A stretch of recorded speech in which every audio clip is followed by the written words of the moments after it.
Until I can get my other folks in here, I will say, Dr. Pam Perkins was, okay, wait, hold on, I'm sorry, made me think of something. Dr. Pam Perkins was supposed to speak on depression today, and then as I was talking to her, I thought depression is just too narrow a field, so let's expand it, because victims of domestic violence face usually complex PTSD.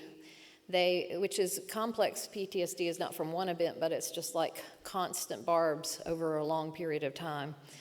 And then they face anxiety and depression. So we're going to talk a little bit about that, and I've got we'll just have a panel. I was going to take care of it, but my electricity went out for 28 hours.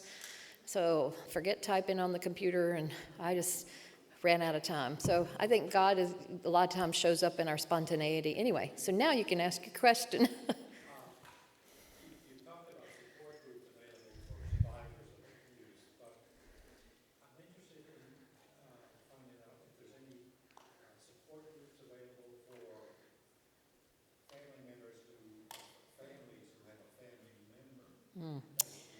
That's a good question. He's saying we have support groups for survivors, but what about support groups for family members who want to know how to support? We don't have support groups for that. My thing would be, I would just say you need to get educated. So the more you read, the better. The afternoon sessions, the breakout sessions that we're going to do this afternoon will be very helpful for you. Like do's and don'ts. You know, we know that we can't. When you're working with somebody who's a victim or has been victimized, the last thing that you need to do is to start telling them what to do. Like, do you need to do this? You need to get out. Like one lady tried to send me to a domestic violence shelter. You need to get up there and talk to those people. I'm like, and I just was resistant because first of all, I've been controlled all these years, and the only one that had a right to control me was my husband, because he was my husband. But I was resisting anybody else's control. So what you do is you automatically alienate them when you start trying to take control or take charge or tell them what to do, or they won't trust you anymore to tell you anything else. If you try to take control, or you even if you even react too strongly, like, he did what? And then you've lost their confidentiality. They're not going to confide in you anymore. So, buddy, you need to come on up.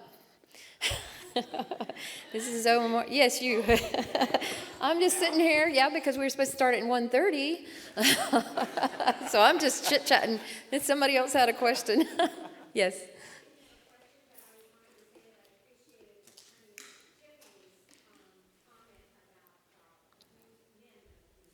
Yes. Yeah. So she's saying that she appreciated Tiffany's comment about men being abused, and it is absolutely true. We tend to work more with women. I do believe there are far more women victims, but what we find is that typically, that's not always the case, but typically women tend to be more financially displaced. That's a huge issue. Women tend to be hurt more. Like, we're talking about physical injury. It's the number one cause in the United States of injury to women, more than car accidents, anything else. So physical injuries tend to be higher. The lethality tends to be higher. But yes, absolutely, abuse occurs against men. But what we find a lot of times, if you go online, you find these abuse groups, abused men and all that stuff. It turns out that there are people claiming they're actually abusers claiming to be victims. And you get a lot of that, so it gets really muddied sometimes and very unclear. Where's the rest of my panel? There you go. I'll get Bonnie. And Mindy, did you want to be on this panel? Come on up. Hold on. Hello. Good. So maybe I should go get the questions too. We were supposed to have Dr. Perkins here today, and she had a family emergency and was not able to make it. So her subject was overcoming depression or dealing with depression. And so I've got several counselors here on the stage. You guys haven't met everyone. To my right, I have Omar King, who is a counselor with Bridgehaven Counseling Associates, right? Is that correct? He's also a member of our board and a pastor at Summit Church North. Well, an elder, whatever. Some of them things. And then I have Bonnie Wetzel, who's 70 times 7 with the ministries, who's also a very gifted counselor when it comes to trauma.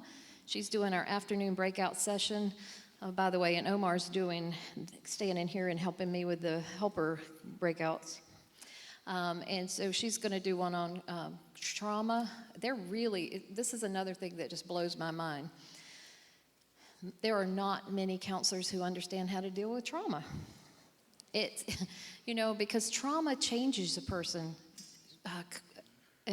hugely. So to be able to, when you go for a counseling, just go into any counselor, oh, well, my insurance covers this counselor. It's not necessarily going to be that helpful if they don't specialize in what you're going for. And then you guys know Mindy Williams, who spoke last night, and Caroline Von Helms, who spoke this morning. So I'm just going to pass it down. But all of you guys have dealt with victims of abuse. Let's talk about the emotional impact on victims of domestic violence that you've seen, how it affects their functioning moving forward. Who wants to start? Well, I don't know. Omar looks like he's really pensive. Well, I'm winging this, right? Because I didn't know that I was going to be up here, so. Okay, so just a couple of things off the top of my head that I see is usually one of the impacts is a woman's sort of inability to be able to trust her own judgment, to trust her own decisions and her choices about really anything. The constant sort of second-guessing herself about what's right or what's good or what's wrong, because of course her abuser has pretty much robbed her of any voice and choice that she's had, and has manipulated her and told her that what she is feeling and what she is thinking is not what she's actually thinking and feeling. So it takes a while for her to trust herself enough that when she is implementing or attempting to implement certain healthy and wise and good choices, to actually to believe that they are that they are that. So that would be one. I'm trying to think if there's something else. That's at least the one that comes to my mind so far. I think the one thing that stands out to me, and I'm going to talk about a little bit later, is the impact of trauma. I mean, you're in a relationship with somebody that you were in love with, so the trauma of that broken relationship and then the fallout from that, trauma enters us through our physical body, so what we see, hear, taste, touch, and smell. And there's some incredible treatments. EMDR is one that I use in my office that help bring some closure and to remove the triggers that happen during the damage of broken relationships that I've seen incredible results with in my office. So that's what I'll talk about a little bit later. I'm going to pass it on down. I think as just a lay counselor and meeting with ladies, I think it's really important to not try to handle it all yourself, but when you see somebody has really been traumatized, that find somebody good, know some good people that can do EMDR. I've had some ladies who have been so helped with EMDR.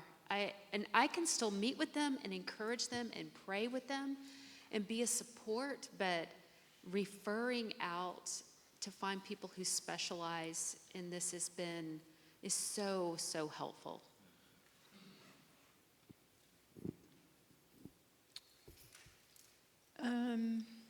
I like what everybody said. I don't think, as I think about the women that I've seen, I agree with what Omar said in just the inability to make decisions or have confidence. But I think the other piece with that is with children.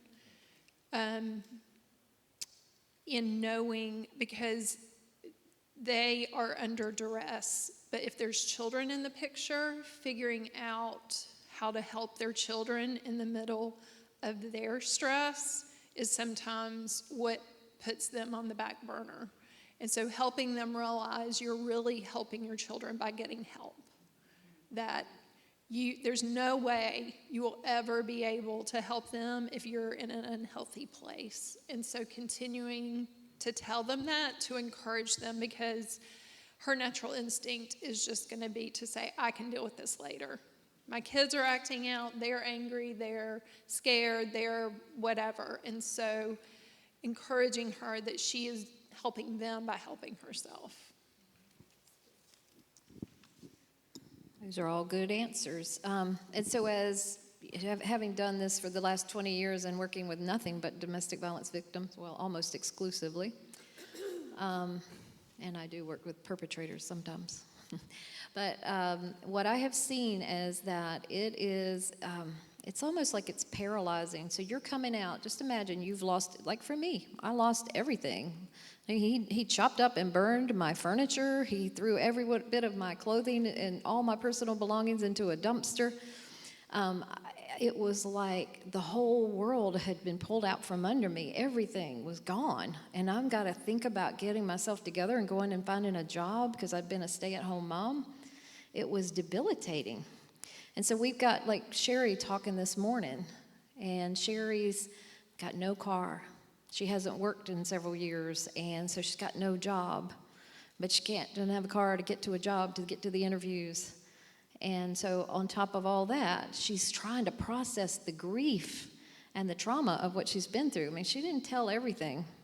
She didn't tell about the abuse that occurred. That would be enough to cause extreme PTSD. On top of that, the counseling that she received, I think probably aggravated her symptoms to some degree. Not that they meant to, but asking a lot of times when they go, even when they go for counseling, the counseling can re-traumatize them because they're asking, basically they're putting the burden back on them whether they realize they're doing it or not. Then that's adding to the trauma. So it's kind of like a lot of times they feel like they're being doubly traumatized, triply traumatized. Go into the court systems and look what happened with Elle. You guys, you have no idea how common that is. The one with the most money wins, usually, very often. And because the woman is traumatized, it can make her look worse, like Tiffany was saying. So you did mention EMDR, and like you, Mindy, I've seen a lot of good results from that. So might as well explain to everybody because I'm not sure that everyone here knows what that is. It's a trauma-based treatment that's been around for about 25 years, most recently approved by the VA for war vets, but excellent for any sort of both single PTSD and complex PTSD situations. Because trauma enters your body through physical sensations, it actually brings together those physical sensations. It's the way that your brain takes in trauma. It doesn't file those memories the same way. For example, if you have a standard day and you go home at night and you sleep and you wake up and you're like, oh, it's a new day. If I were to say, what'd you have for lunch yesterday? You'd have to go, oh, yeah, you could pull it up. But when you experience something traumatic, for example, if you have trauma from 20 years ago, you'll be able to remember very specific details of it. And often when even completely unrelated things happen around you, your body responds as if you're in danger. If you've had a car accident that involved broken glass and you're sitting in a restaurant having dinner and a glass breaks, you jump out of your chair because your sympathetic nervous system is saying, you're in trouble. And so that's what people live with when they have PTSD, is constantly your body is telling you, you're in danger, you're in danger, you're in danger. And EMDR is a way to bring those traumatic memory pieces together so they can file, just like yesterday's uneventful day. It's a process, and it takes some training to do it, but it is extremely beneficial, and once it's done, it's done. It's filed, and you can remember it, but it doesn't re-trigger day after day. And for you lay people like me, It's, although I'm a biblical counselor, I don't have any training in EMDR, but, so basically what it is, again, trauma is, and correct me if I'm wrong, this is layman's terms. Trauma is usually stored on one side of the brain, perhaps the right side of the brain, where, the emotions are. We can tell people all day long, and as a biblical counselor, I can say, quote this passage of scripture. You're telling yourself lies, quit telling yourself that lie and tell yourself the truth. Well, you're telling your left side of your brain. You know how in the old movies where somebody was a war veteran and then all of a sudden they had this flashback and it's like they were experiencing it all over again? That's what happens to our victims.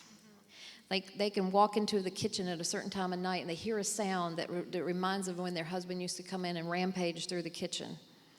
And then they're feeling it just like it had happened. It's happening right now. And so what EMDR does, it gives you bilateral stimulation. So you've got it's kind of like a little vibration here, it goes to the other hand. They've got these things that used to be eye movement. They would make their eyes move so you could do it either way. And I think that, so you're actually just waking up the other side of the brain going, hey, this is the truth. Now there's other ways to do that. I found out from reading Bill, what's his last name? Bill Day's book on, I forgot the name of it. Name of the book. Healing Wounded Hearts. So Bill Day was talking about how meditation, or some of the things, meditation, how it talks about it doesn't say anything to us in Scripture about reading Scripture or studying Scripture. It tells us to meditate. So that's actually like employing the whole brain.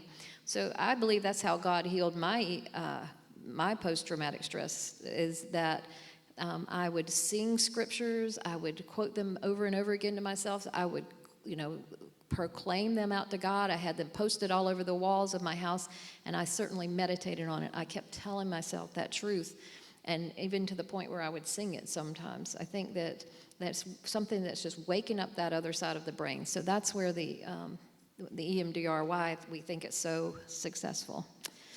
So, anybody else got anything you want to say just about the emotional toll that this takes on victims of abuse?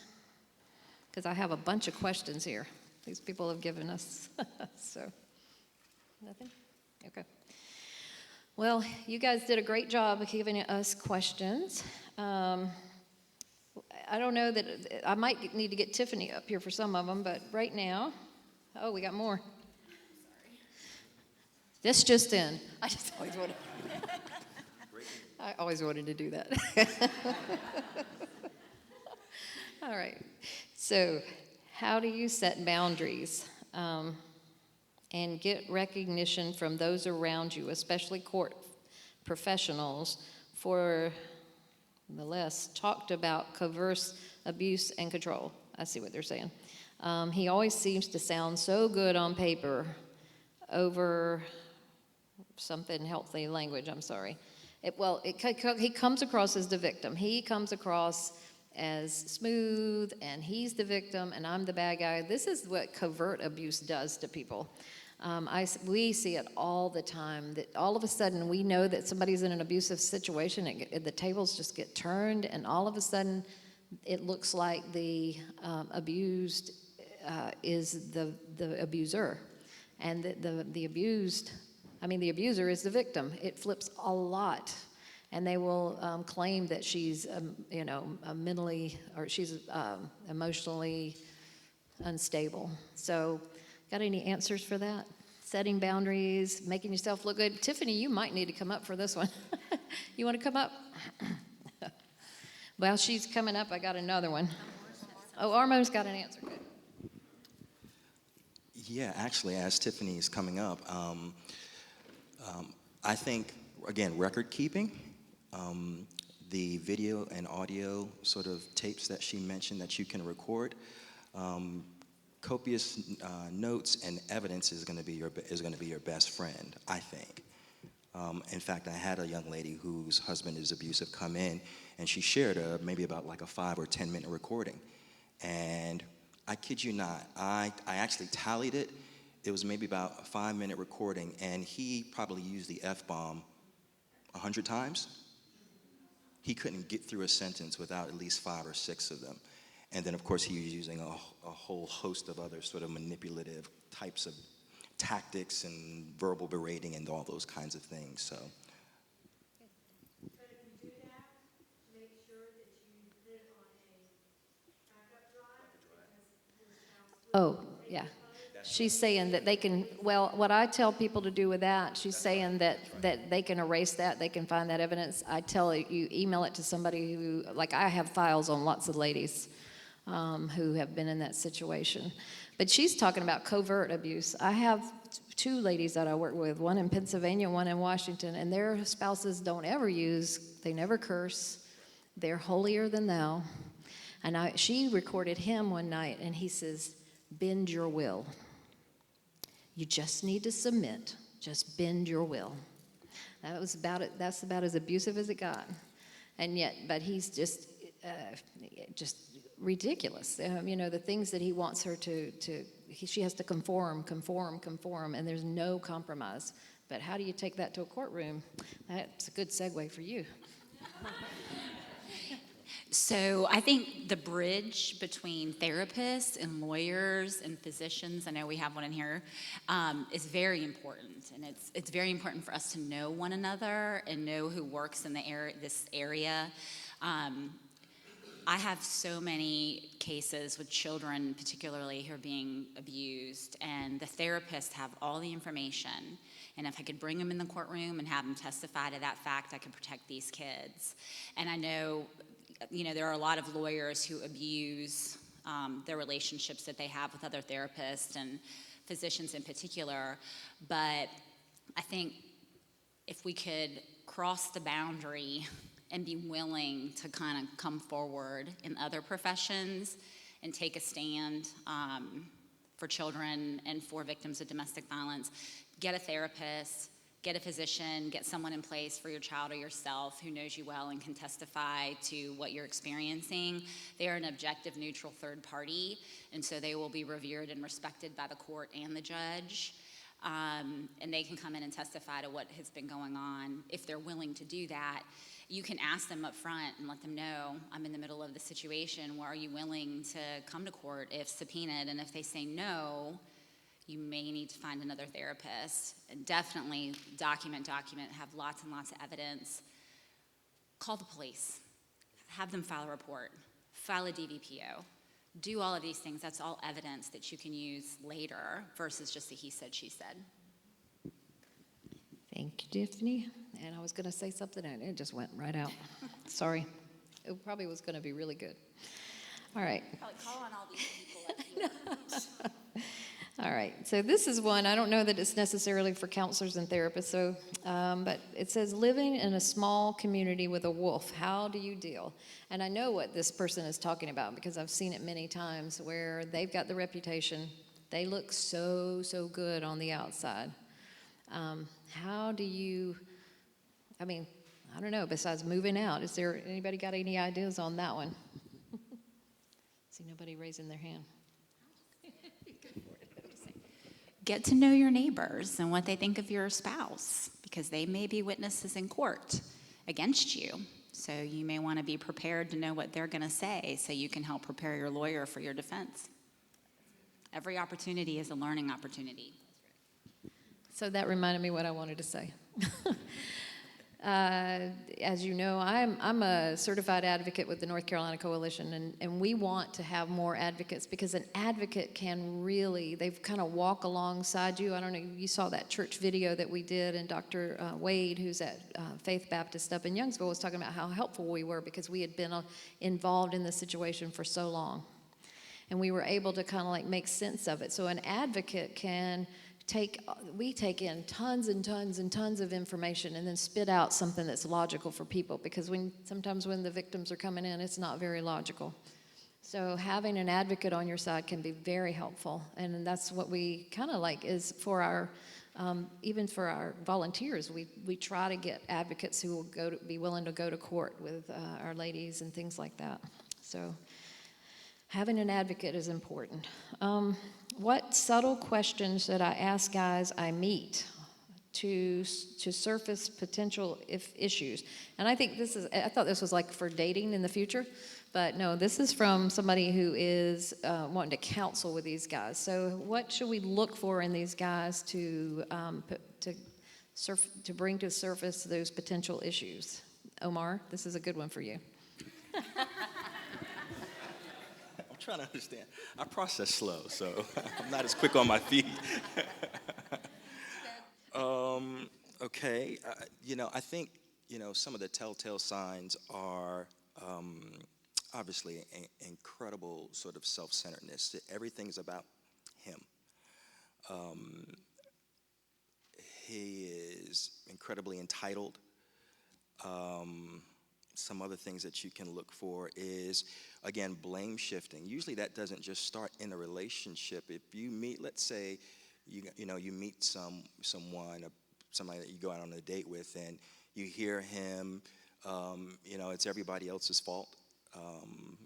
He blames the world for all of his mishaps and misfortunes, and there's this unwillingness to take ownership or responsibility for anything that goes wrong in his life. That would be a red flag.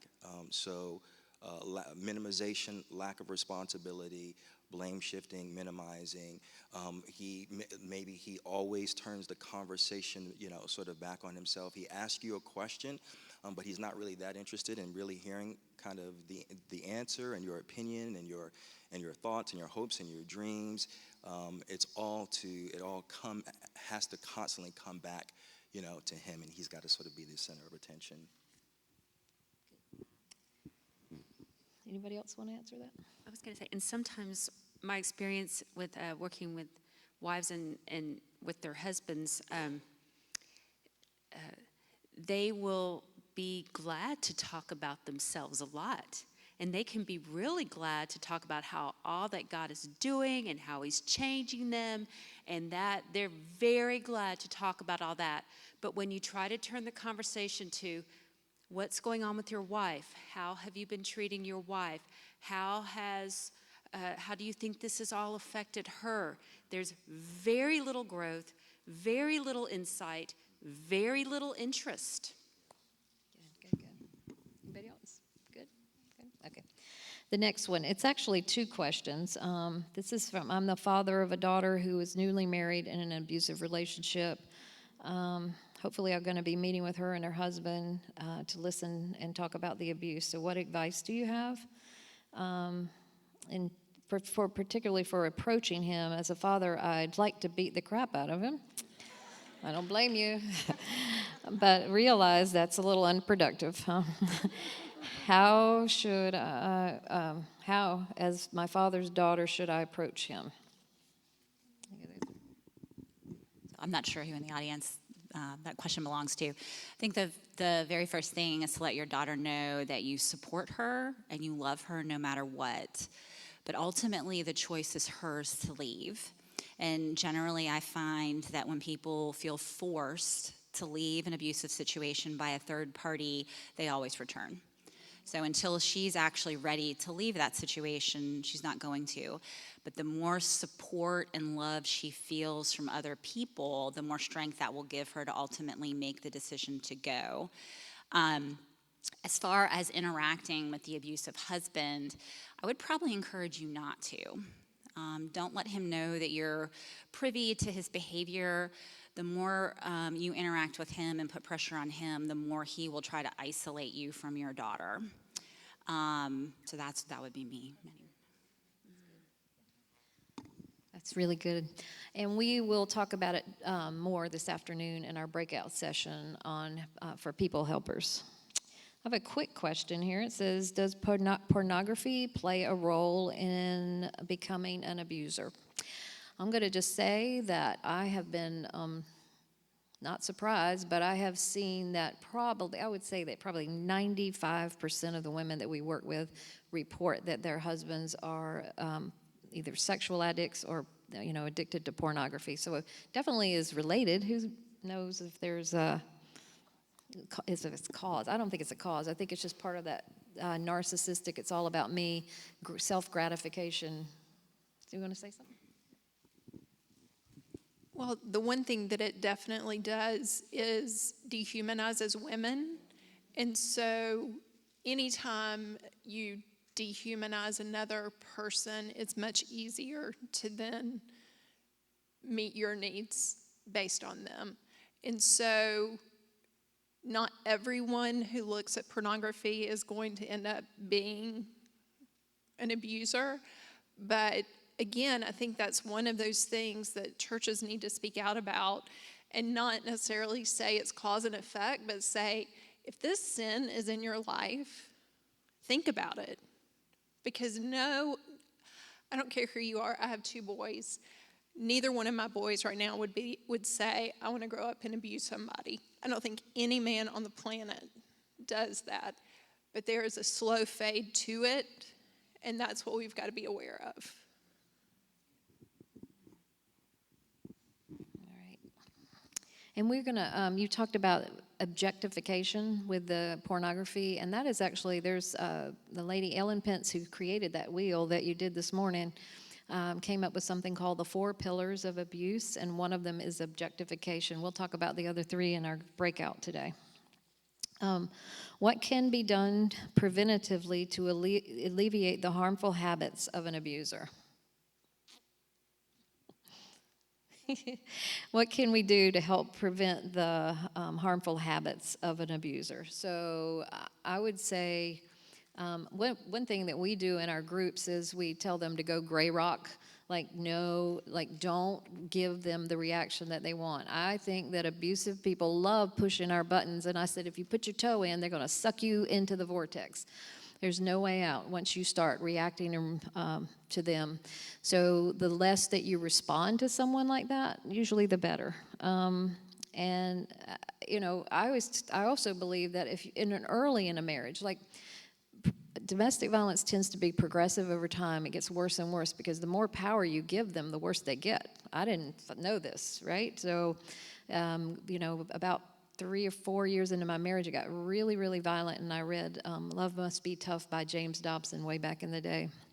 I started calling the police every time he got violent, and the violence stopped. The physical violence stopped for several years, but I think knowing now what I know if I had known it back then, I think that if I had been tough, and set boundaries early on with him as a young, malleable person, maybe he wouldn't have gotten as bad as he did, but I gave him unlimited power by just bowing down to everything.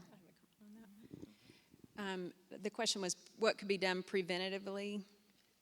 Taking care of yourself through therapy is the best thing you can do for your marriage and your children. Because a button is a trigger, and a trigger is connected to pain.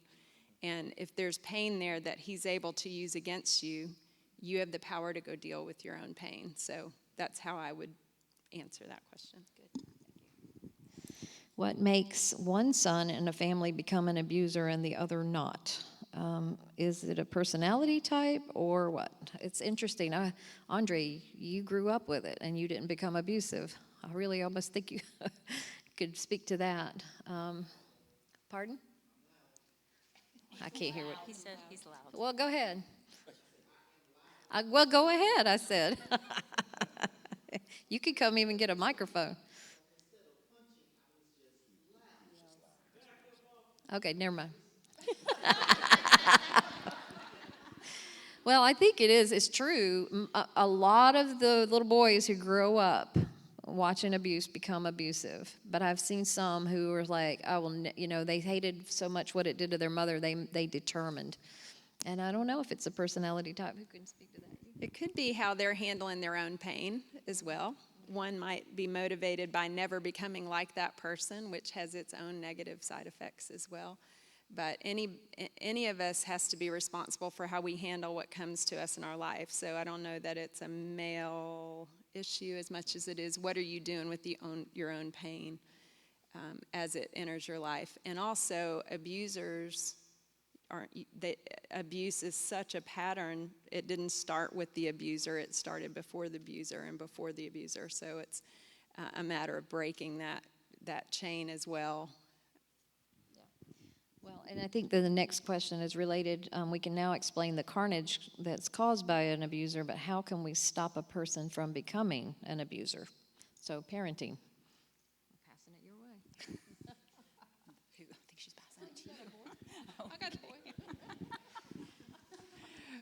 say the question again. How can we?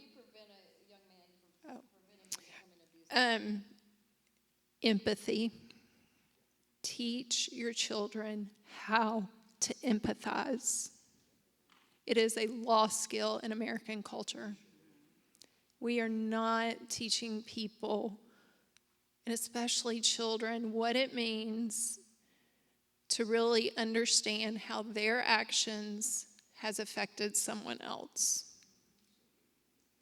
So, if you have a kindergartner that has taken their friend's treasure box item, do not blow that off. Now, don't blow it up into like you're going to end up in prison, but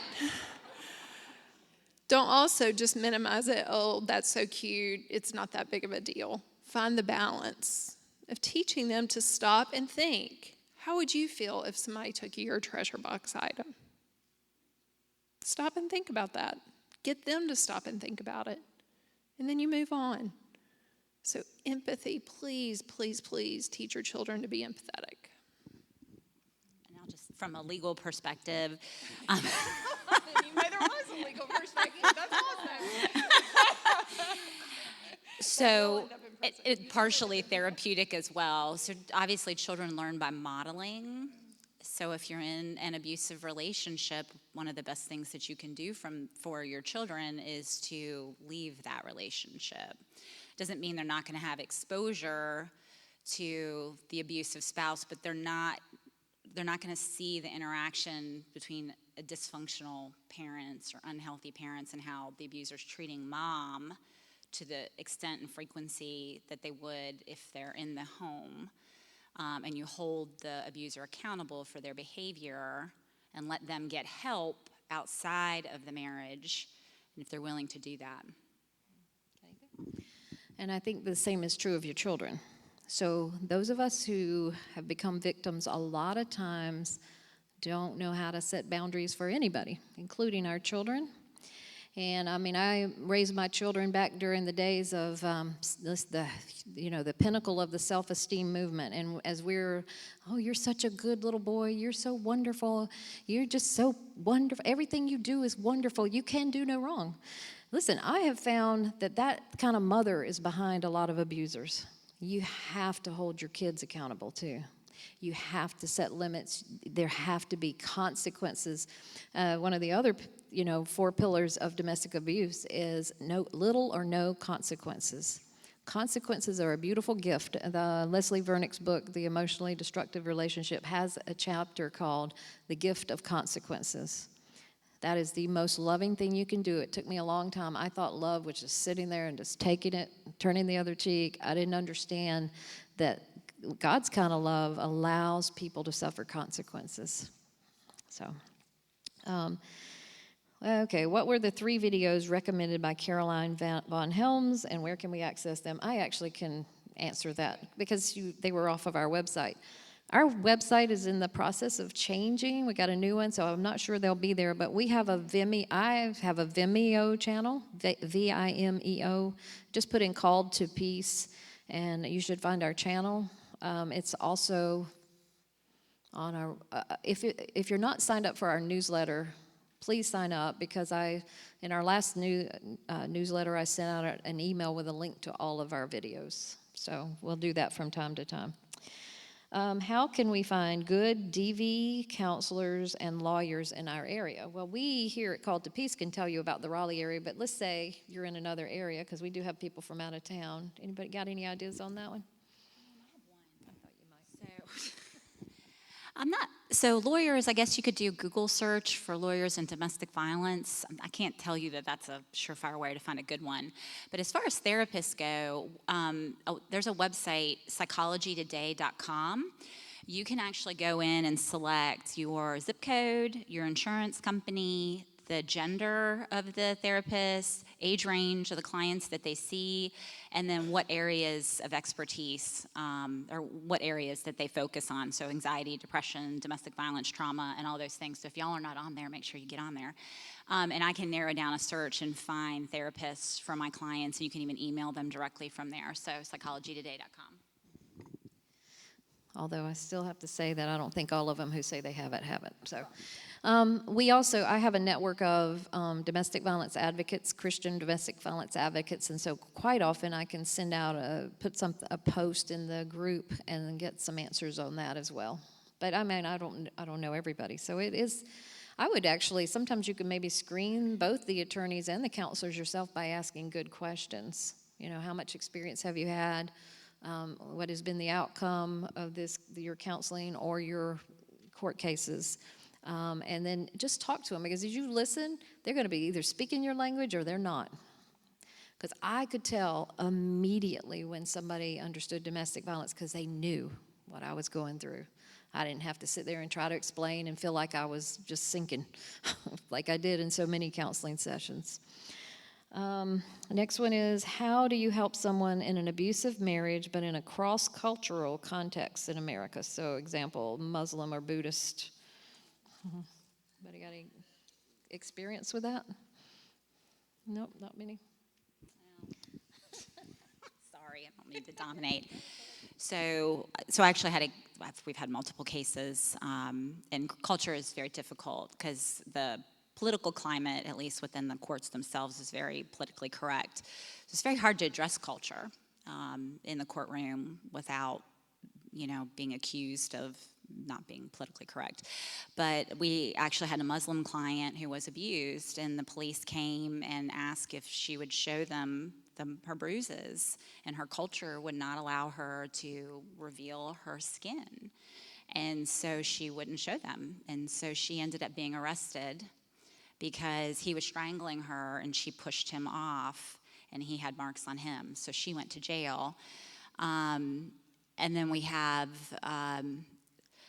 there's different hierarchies within other cultures as well. And so things don't work here the way they do in other cultures, but there's an understanding within those cultures that somehow they should.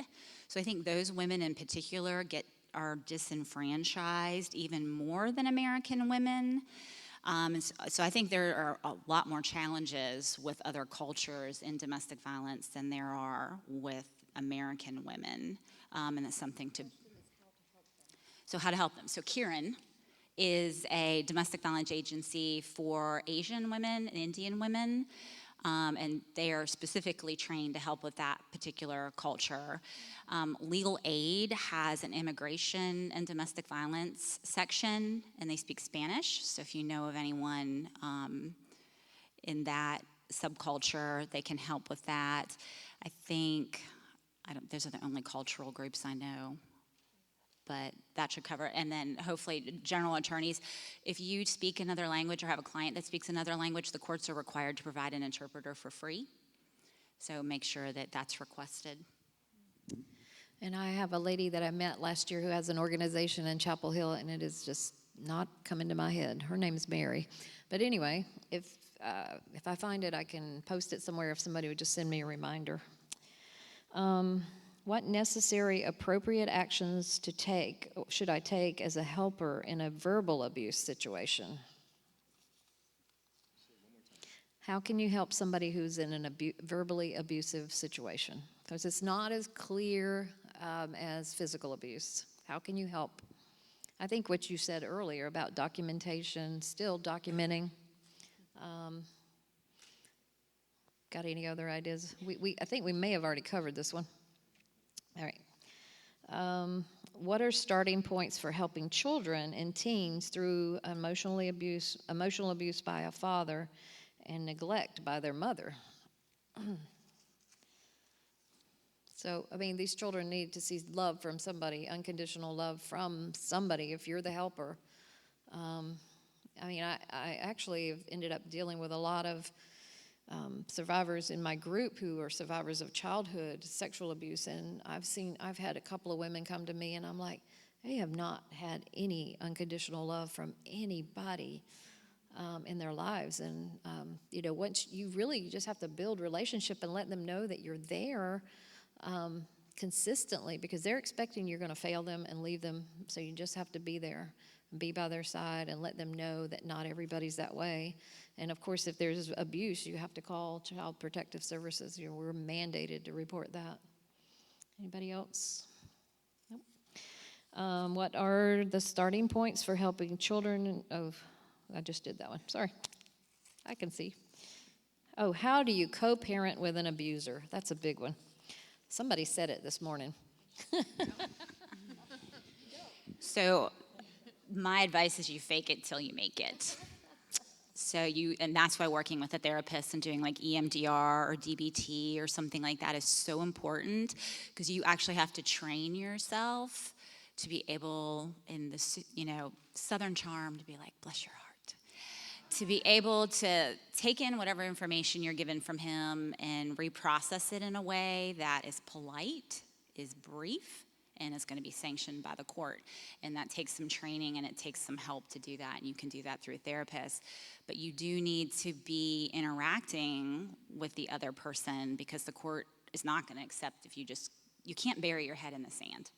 The problem is not going to go away by itself unless you don't have children. And then you just need to leave and, have that dividing wall. But if you have kids, you're going to have to deal with the situation. Yeah, I think just make it very professional and businesslike. Just the facts. Yep. There's a book written, I believe, by an attorney, and it's called the BIFF, and it's brief, informative, friendly, firm. And it's just a little tiny book, but it gives a lot of techniques and training of how do you deal with a very, hostile, mean person. Yeah, we're running. Okay, yeah. Well, no worries. Yeah, I think one of the things that I try to do in counseling is when, in fact, I'm thinking about a woman who comes in and she runs through a lot of the day-to-day and the week-to-week hostile interactions, antagonistic interactions that she has with her husband, and she can kind of give me the play-by-play every day, week to week. And one of the things that I try to do is help her to see the forest from the trees by helping her to understand the tactics or the strategies that he's using, and to think in those categories, because if she doesn't know those things, it's hard for her not to be reactive. Whereas if she knows, oh, I'm just going to use this term, that's gaslighting, or oh, that's a red herring, or he's diverting, or something like that, she can actually step outside of herself and sort of look at it almost from like a therapeutic standpoint. And I think that if she can begin to see him in that light, that can actually help her to be calm and composed and to steel herself in the midst of those kinds of interactions. Okay, we have more questions than we have time, unfortunately. I'm going to say, well, one of them is how likely is an abuser to permanently change? We're going to discuss that in our breakout session for helpers. How do you overcome and these will be recorded, so if you want to go to the other session, you'll have access to the other. How do you overcome the feeling, the desire to be with the abuser when you know they're destructive?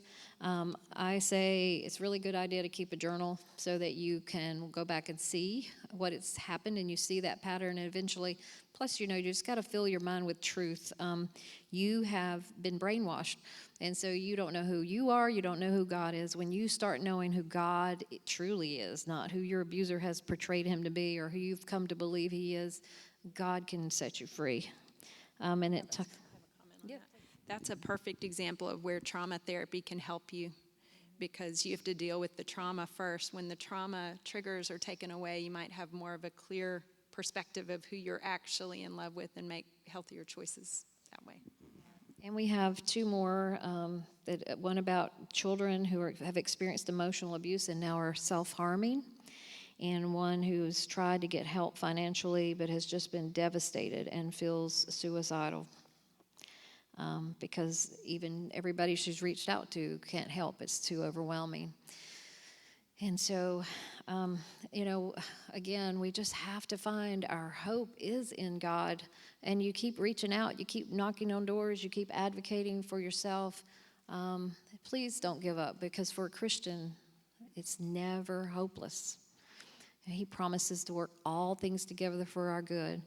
I'm just going to end it with this story. We had a lady on our board. I thought she was going to speak this time, but several years back, she was going through a separation. She, just like Elle, she lost custody of all 5 of her children.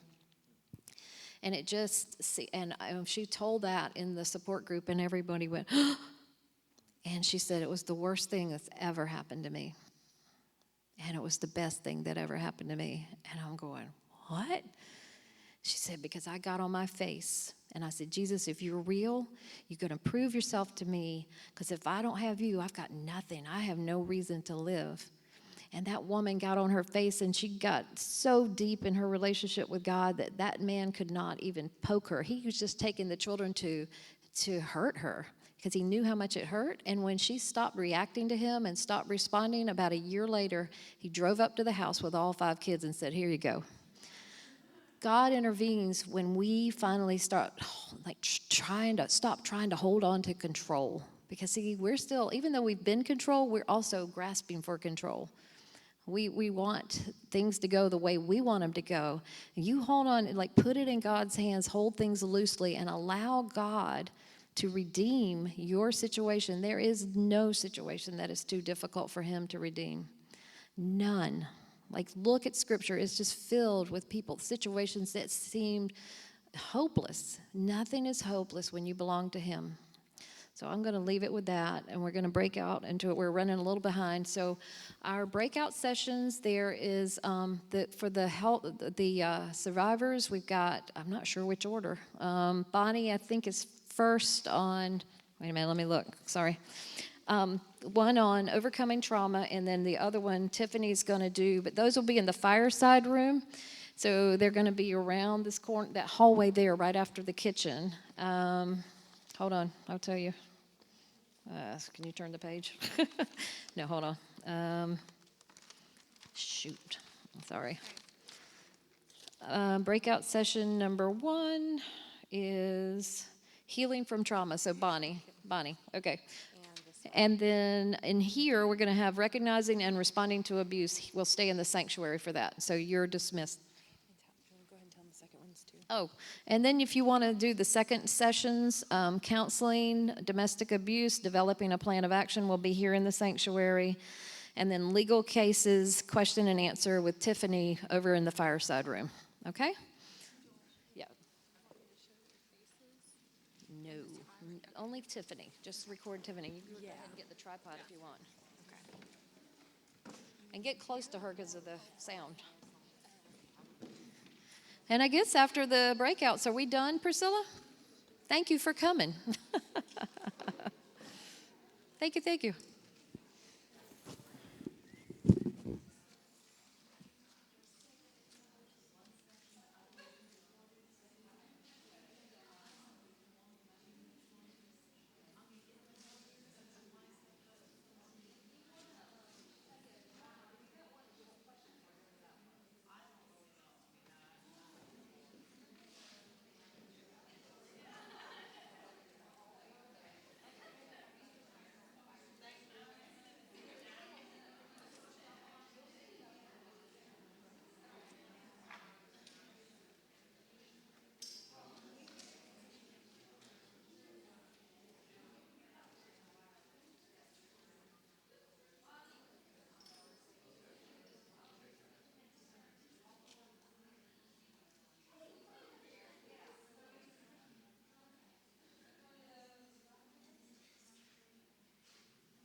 So Omar, I had you on here, and Caroline.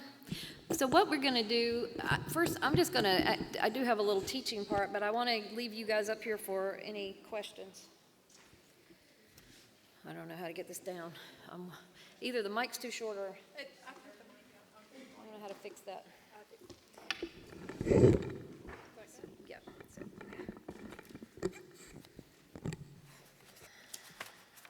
So, hold on.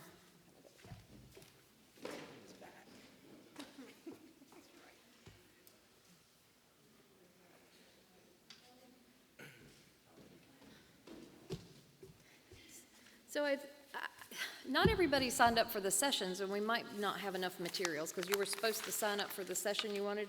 Are we, huh? Raise your hand if you didn't get any of the materials. What were you? All but Betty. Betty did. I gotta get my water. Oh, nothing.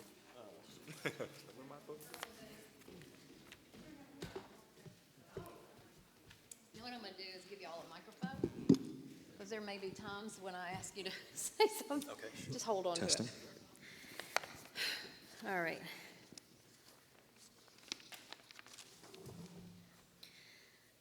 So this one is recognizing and responding to abuse. Thankfully, I think that we've done a pretty good job of describing to you the characteristics of an abusive person. Omar did an amazing job at our spring conference talking about the chronically self-centered spouse. And I'm going to let you do that so I can catch my breath, because I don't know, I'm out of breath. You're gonna let me do what now? So, I need you to repeat that whole speech you gave. No, I just want you to give some characteristics of what we see in an abusive person, how they recognize it, especially when it's covert. And you can give it to Caroline, too. Nobody wants to talk. I think that some of the things that Omar said earlier is a person who is unwilling to take responsibility for their actions is probably, is it just me or is that? It is buzzing. Okay. Who is unwilling to take responsibility for their actions. If you hear a lot of blame shifting or excuse making of, well, I didn't mean to, that's not what I intended. I think that phrase is used a lot. And a lot of times when people say that, well, that's not what I meant to, that's not what I intended, we want to believe them. We want to believe that they mean that, but we have to move beyond that to go, regardless if that's what you intended, this is what happened. So can you accept responsibility for what happened, not necessarily what you intended? And if they can't accept responsibility for what's happened, that's a huge red flag. Yeah. Are y'all ready? No, go ahead. Oh. Yeah, you can finish your thought. I think the other part of that too is typically these, and I'm saying men again, it can be women as well, but they definitely fit the profile for what mental health professionals would classify as narcissistic personality disordered. And it sounds like Omar called that the chronically self-centered spouse, and to me those are just synonyms. And so someone who, by definition of that personality disorder, they have recognized that this person feeds their ego by manipulating and controlling other people. It is a real thing. Like it's not just something that you see in movies. Like the classic movie, I think, of domestic violence is Sleeping with the Enemy with Julia Roberts. Great 80s movie on domestic violence. And it's classic. It's so true. How he was is really what abusers look like a lot of times, but sometimes when we see that portrayed in media, we think, oh, that's not really it, but it really is it. Sometimes media's done a really good job of helping us understand that. Yeah, That's good. I watched that movie, and when he like moved all the labels, he broke into her house and straightened up her cabinets. Yes. I was like, oh, well, reminded me of, yeah, it was definitely triggered me. So I think that I've given you a little handout called Recognizing Abusive Relationships. And so one thing we want to know when we're looking at domestic abuse, we're not looking at a single event. We're not looking at a marriage gone wrong where there's two people that are just fighting now. This is not to say there aren't women who don't fight back, right? Women can fight back. Some of them don't respond well. I've got women in my group who, what we call, there's actually different kinds of abusers. When we're talking about coercive control, that is not the same as, they used to have a term called reactive abuser. They've changed that terminology now, but basically what they're saying is that the people who don't react well can become abusive. And so my friend Chris Moles runs batterer intervention groups, and he has groups of women. He says these are women who were either fighting back, mostly just fighting back and resisting abuse. So he says that in his batterer intervention group, these women who have physically abused their spouses or partners, 80 to 90% of them are reactive abusers, meaning they were fighting back and they got really ugly, they just weren't going to take it anymore. Versus they've been manipulative, controlling, that kind of narcissistic behavior. And the biblical category for narcissism is, I think it's found in 2 Timothy, that in the latter days men will be lovers of self. That's all narcissism means. They love themselves more than they love anybody else. And I love what you said about empathy. So again, we're looking for a pattern of behavior that is used to maintain and gain power and control over an intimate partner. It can be physical, sexual, emotional. Caroline did a great job describing all of that. And many times, the women that we see do not describe their relationships as abusive until it gets really, really bad towards the end. Usually they have put up with it for years and years. As we were doing those pastoral interviews, if you guys go to our Vimeo channel, you can watch the full interviews that we did. And that's I asked him, what did you learn about domestic abuse? He says, what I found out is that people endure for years and years before they finally come forward or even recognize it as abusive. We did give you a copy of the power and control wheel that Caroline was talking about. And so basically, a lot of times when I'm meeting with a woman who does not call her relationship abusive, or anybody, I will pull out one of these. And then I will pull out 1 Corinthians 13, 4-7. Love is patient, love is kind, it is not jealous, it's not envy, it's not rude, it's not easily provoked. And I ask them to read. And to me, so I took 1 Corinthians 4-7 on the back of this one, abusive relationships, and I changed it because that abuse is the exact opposite of God's definition of love. Abuse is impatient, it is unkind, it is envious. You will find that abusive people are extremely jealous. They always think there's somebody else on the horizon. It is envious, it boasts, it is proud. My friend Chris says that at the heart of domestic abuse is a heart of pride. It's all about me. It dishonors others. It is self-seeking. It is easily angered. Yeah. It does keep a record of wrongs. It delights in evil, but is miserable with the truth. It never protects. It never trusts. It never hopes, never perseveres. Abuse always fails. So I've actually shown victims of abuse, I would say, let's look at 1 Corinthians 13, 4-7. How does that describe your relationship? And I've had them go, all of a sudden start crying. All right, then I take this power and control wheel out.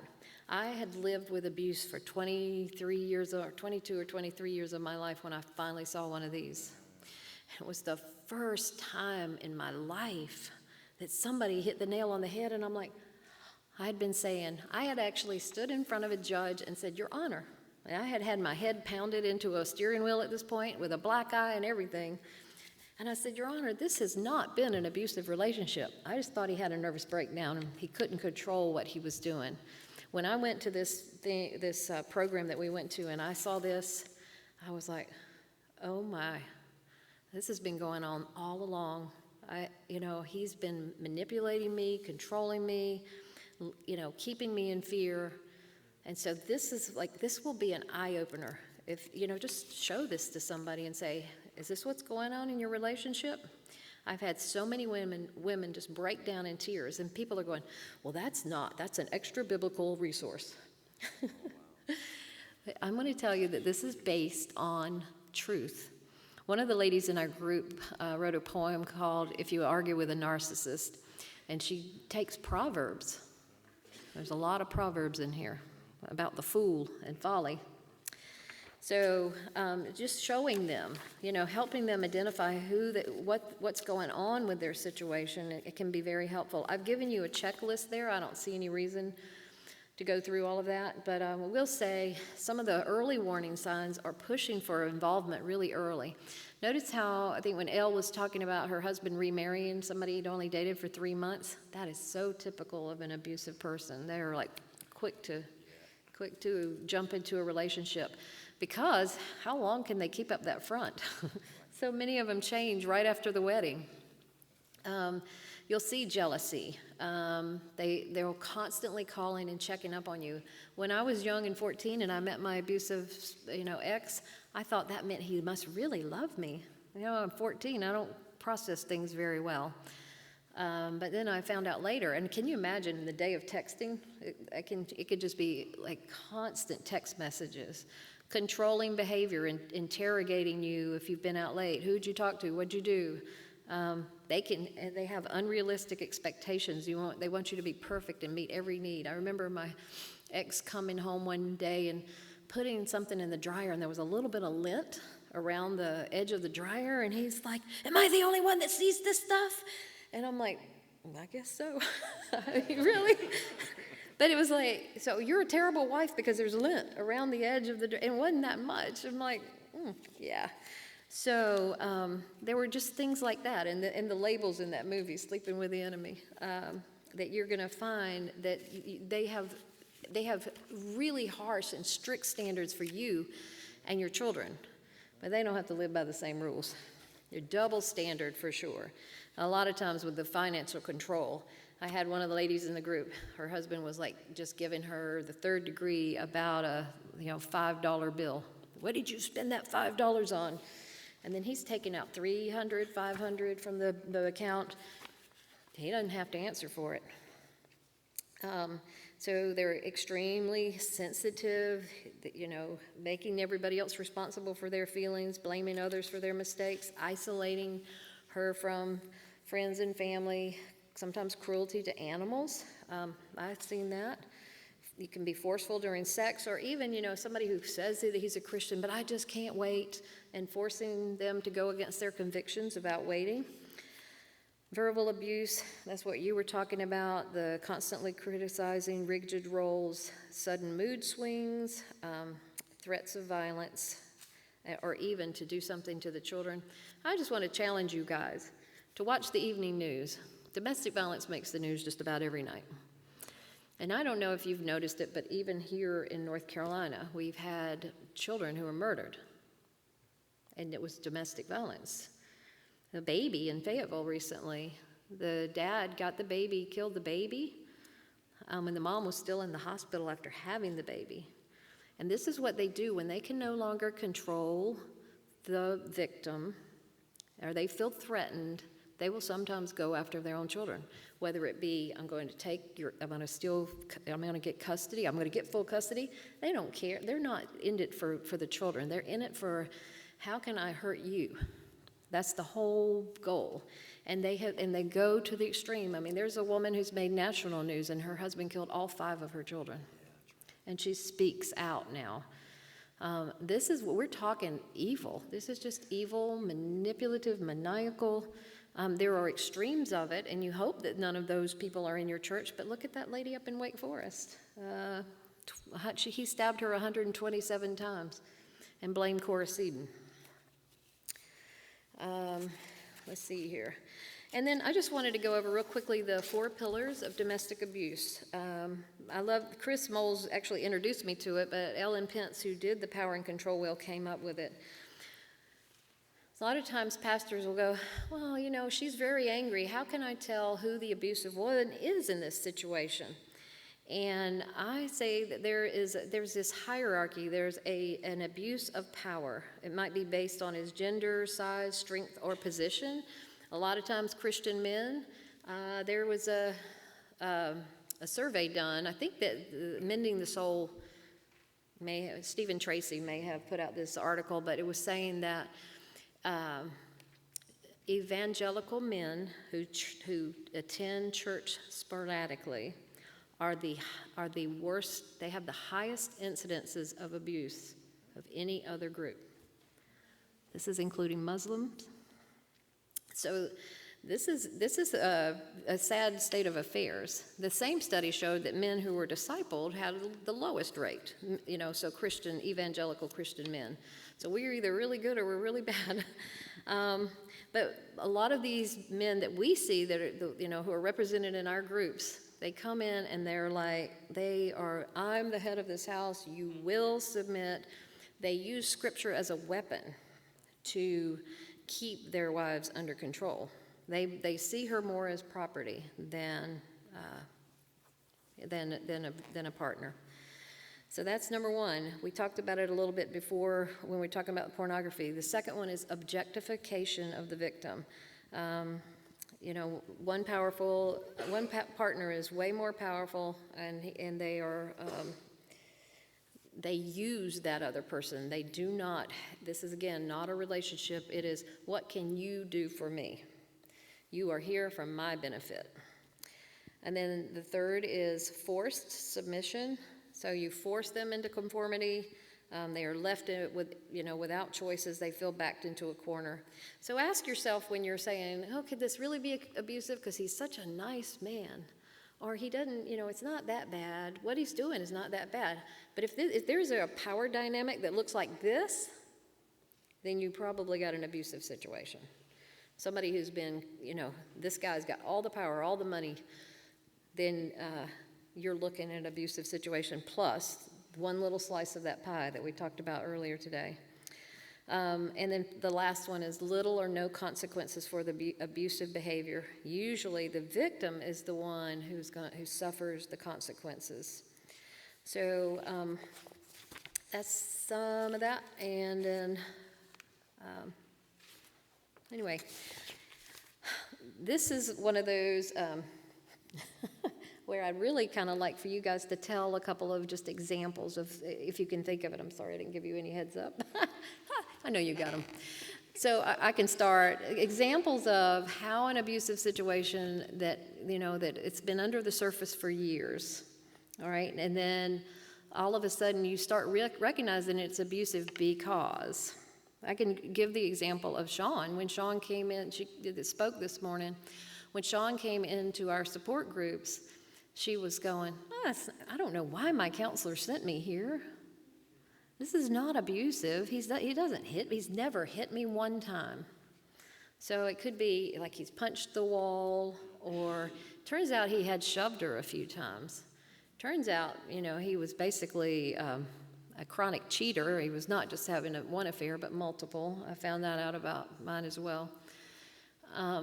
So again, they're having a hard time distinguishing, so that it makes you as a counselor or a people helper can be very confused too. So there have been situations where you had to help the victim discover that was what was going on?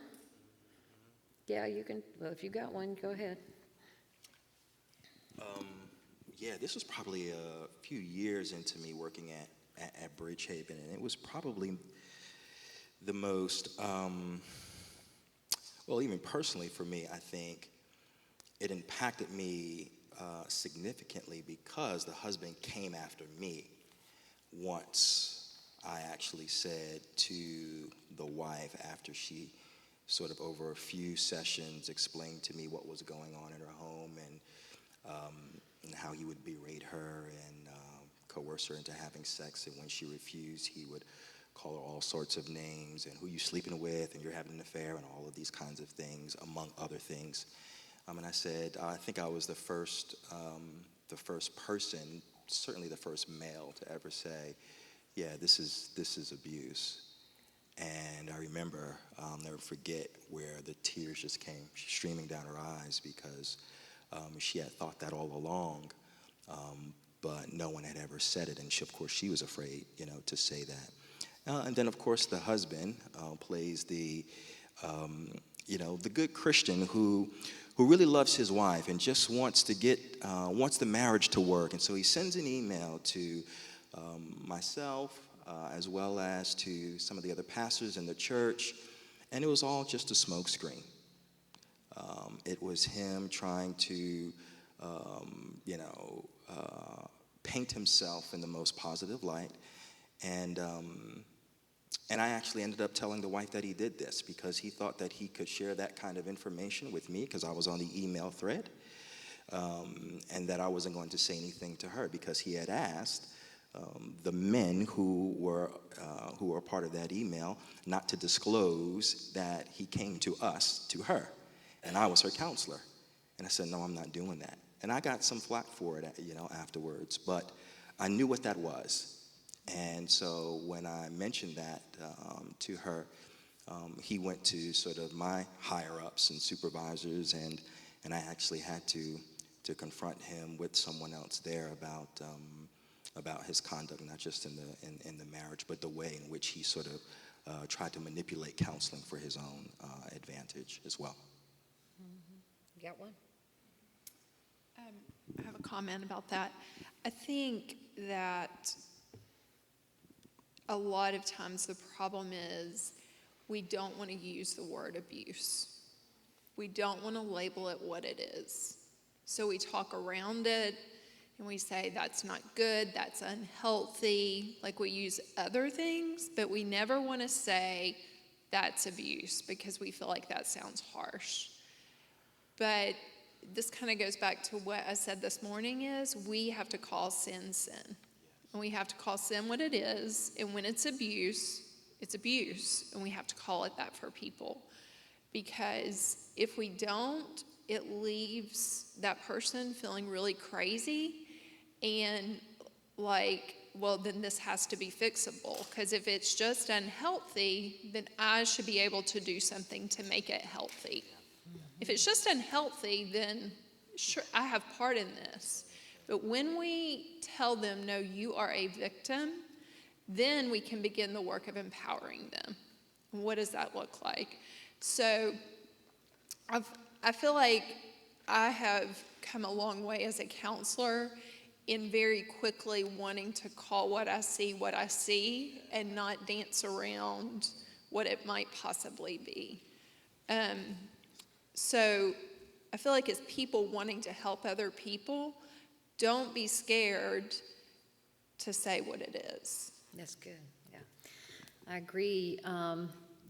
Well, and people are going, well, you're just putting it in their head. No, when finally a victim of abuse finally sees in black and white what is happening in their world, it's like, there, somebody finally got it.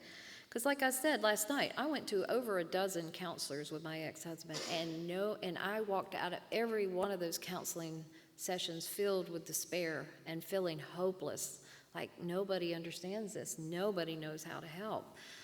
So for us to be able to say, this is what's happening with you, it's like my daughter was diagnosed with ADHD as a child. I knew there was something wrong. I couldn't put my finger on it. I was homeschooling her, and I would put her down with her math. She has an IQ of 154. I put her down with her math, and I come back, and I'm like, oh, I hold her face. Now I want you to work on these math problems. And I come back 15 minutes later, and she's just twiddling the pencil. She's like, I said, Haley, what about the math? She goes, what was I supposed to do? It's like we don't want to, we know that there's a problem, but we don't know what the problem is. So when somebody gave me a diagnosis, that's ADHD, your child has got, and they put her on medication, and that one day she was like whipped through 100 questions in 10 minutes because we found the solution. So having the solution to the problem, my goodness, that helps the freeing process. I love that you said that. You know, if you're not going to name it, or you're going to say, well, we don't want her to think that she's abused when it might not be. Again, these are tools. Use that power and control wheel so she could say yes or no. You know, and it may be a milder form. There really are covert abusers. I have women in my group all the time saying, I wish he would just hit me, because then it would be clear cut. Then maybe I could get some help. And another thing that I hear a lot of times from these ladies that are coming in is, I just feel so confused. It was the mind games that you were talking about before, the gaslighting. I'm going to talk about maybe how does that look, the gaslighting, when, you know, a woman comes in and tells you about the things that are going on in her home, and how confused she feels.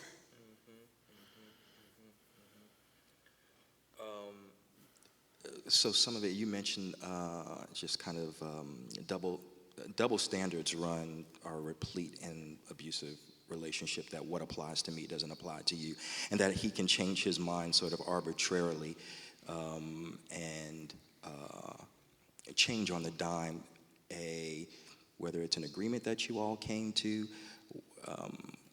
When it's not convenient for him, he reserves the right to change his mind about it. But you better not. Yes. So things like that. I'm just trying to think of some like really kind of clear examples of that. Something that would leave them feeling like, you know, was it my fault? Did it, you know, how that was just such a confusing exchange. You know, I remember like confronting my ex-husband when I found out that he was seeing somebody else, and he twisted that thing so much that in the end, I had like seen it with my own eyes, and I thought, I must be losing my mind. It couldn't have happened the way he was so convincing. Yeah. You can confront an abuser on something, and let's say he doesn't like he deals in semantics as an example, right? And he'll latch on to something that you didn't say quite right, and he might do a bait and switch. And so now the conversation becomes not about your original sort of grievance or complaint or concern that you have, but it was the way that you approached him about it. It was, you said it this way, or you didn't use the right word. And so now the argument becomes about that instead of about the original topic, so he can get you off that. Or let's say you make an agreement together for a particular decision, let's say around your finances, and then it goes bad, and it doesn't pan out. Then he wants to blame you for having made that decision, that it's no longer a we, it is because this went bad, it's your fault, even though you're going, now wait a minute, no, we made that decision together, and you came up with this idea, not me, and I followed you, and I did that. Now that it's gone bad, now you want to put all of that on me. So those would be kind of examples of that. So does anybody out there have questions about, you know, because I know that sometimes it can be very tricky and hard to see. Yeah, what's your question? Can we define gaslighting? Yeah. So I would say that it is kind of like I think on the power and control wheel, it's the crazy making. It's like, no, I didn't say that. No, that's not what happened. Isn't that pretty much how you would describe it? Yeah, and it has its origins, and I can't remember. It's a movie. It's a movie called that, if I'm not mistaken. Back in the 50s or 60s, where a man and his wife, they were living in a home, and one of the things that he would frequently do is, I guess at that time they had gas lamps, and so let's say she would turn the lamp on in a particular room or bedroom. She would leave and then come back a few minutes later and go, "Didn't I just turn this on?" And the husband will say, "No, you didn't turn that on. You know, I don't think you remember that you had turned that off." And that's kind of where we get the term. That's where the term comes from. I'd keep notes on my phone. So the common core of gaslighting is doubt.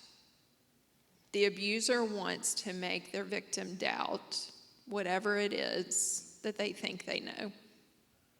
So this actually just happened to one of my clients. We had talked about how to have a conversation with her husband about a particular thing. And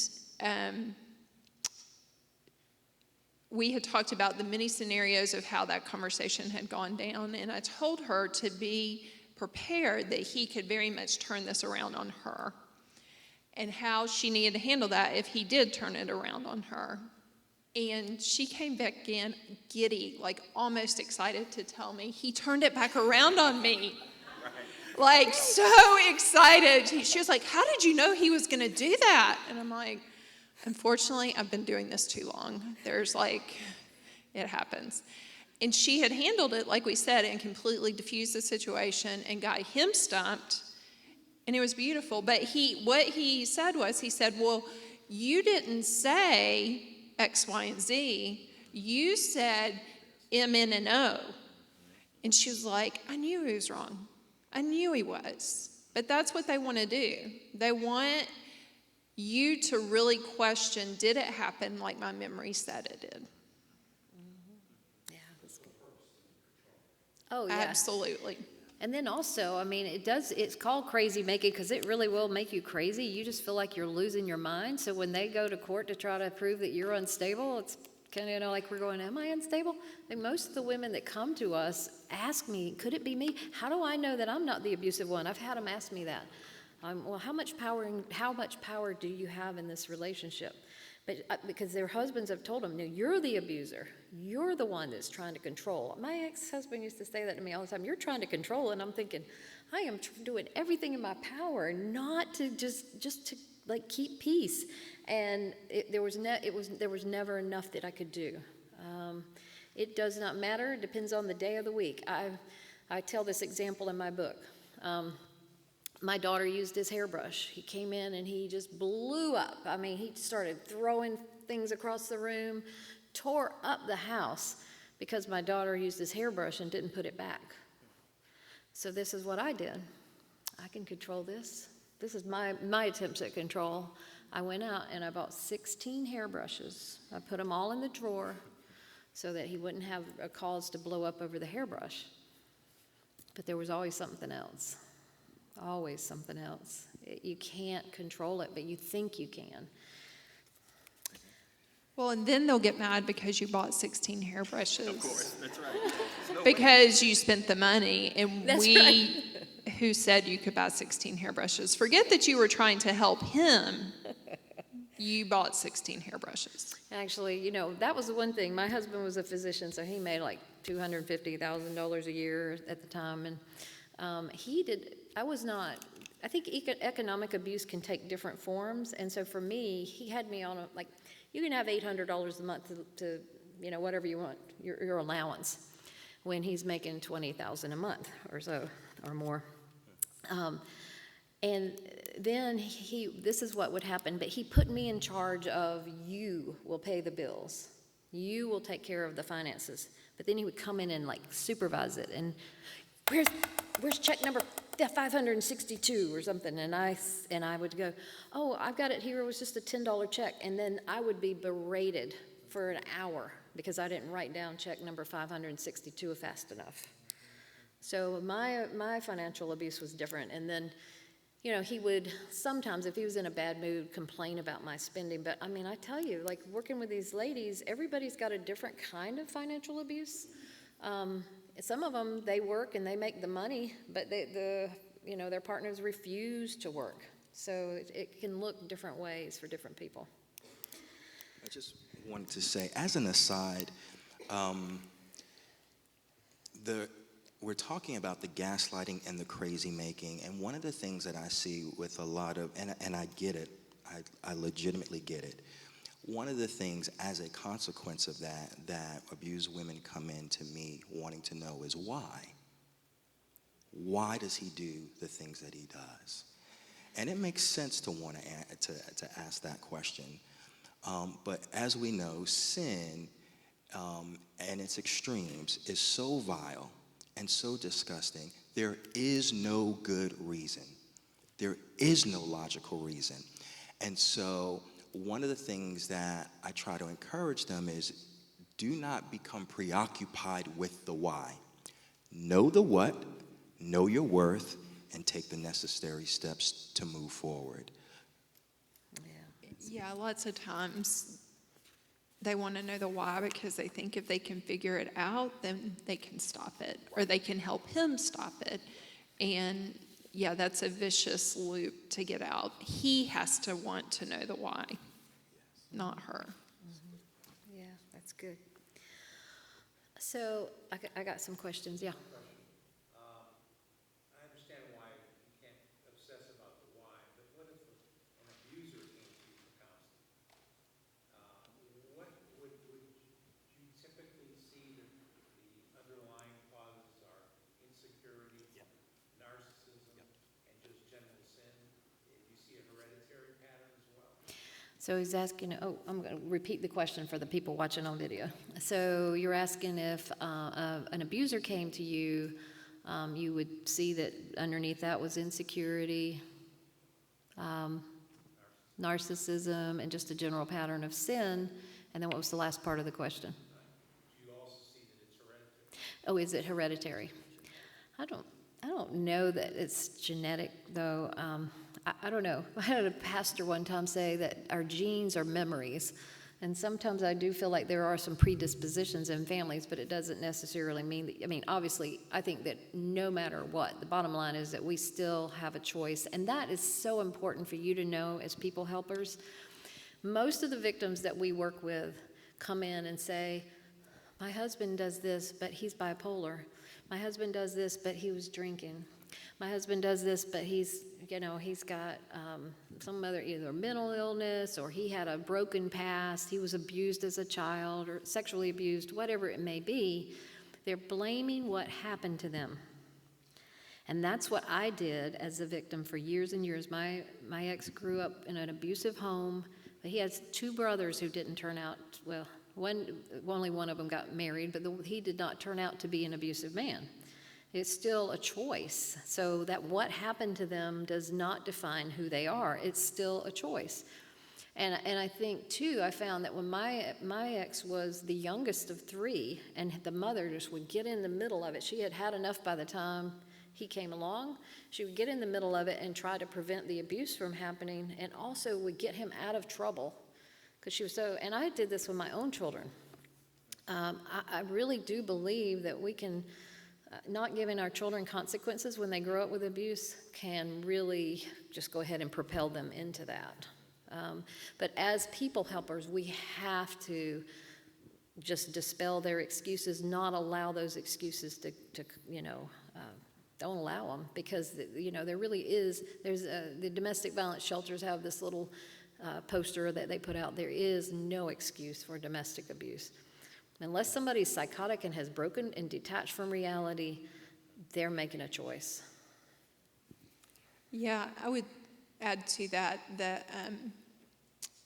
I do believe in generational sin. Mm-hmm. So in terms of how that looks in families, I think it can be learned. I think it does involve personality a lot of times. But if someone is coming in and they can actually say to me, I think I'm abusive, they are halfway there. Because awareness is the first step. If they can be aware of it, I am on their side cheering them on, because that means they don't want to be that way. Yeah. Unfortunately, most men, they just can't see it. And so what I have found as a female, because of the male superiority on this wheel, they don't really want to counsel with me. They very quickly find something wrong about me that they don't like, and it is usually that I'm too direct. I get that a lot from people I see, men and women. Omar knows. He's heard that complaint. So that's why we are in such need of good male counselors and good pastors who understand, because a lot of times these men will listen to other men. Yes. They don't want a woman calling them out on their attitudes and pride and all of those things. But if other men will, there is this slim glimmer of hope that they will hear you. So please do not be afraid to call it what it is and hold them accountable in love. You can be nice, but just hold them accountable. Yeah, that's awesome. And how many of you in here are counselors? I want to keep your hands up there. Okay. So we are in desperate need of men who can counsel these men and who know how to approach it. It is, it's such a tricky issue. I put in at the end of your little packet that you got here. Sorry, it wasn't stapled. Loss of electricity has thrown me back. But Chris Moles has Peaceworks University. It's an online resource. He's going to close it to the public by the end of this month, and then they'll reopen it later, but it's probably going to go up in price. I think it's $15 a month right now, or $150 a year. Anyway, that resource is amazing. You can go in there and just watch hours and hours on end. We would love, I mean, Call to Peace, people call and say, well, who do you know that's, you know, it's a man that can handle these abusive situations? And we've got a very short list, you know. It's a very difficult issue. It takes specific training. We would love, I mean, what we wanted to do, but it was going to cost our ministry about $4,000 because Andre, and who else was it, Jim?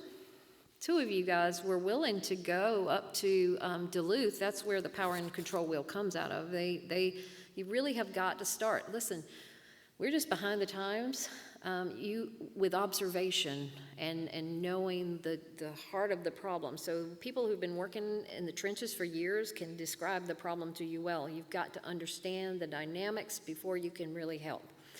And so we were going to send them up to Minnesota to get the training, but it was going to, for two people, because it's like a week-long thing, $4,000. We just didn't have those kinds of funds, but we would love to see that here from a Christian perspective. Now there are, and we're going to get into this in the next session, there are groups like DOSE, Domestic Offenders, something in Education. I think it's through Triangle Family Services. And they do say that the batterer intervention groups are more effective than just one-on-one counseling anyway. I think a combination of the two where they're going. The reason that the groups work well is because these men are sitting around and this one's blaming his wife and this one's blaming his wife, and this one can see that ain't their wife's fault, that's your fault. And this one can see that about the others, and eventually one day it goes, oh, I'm doing the same thing. So it can be more effective, but it still doesn't hold them accountable. This is where churches could come in and be so helpful. The church can walk alongside. Imago Dei, I worked with them on a situation, and this is a messy, sticky, no fun situation. And this guy's been on call.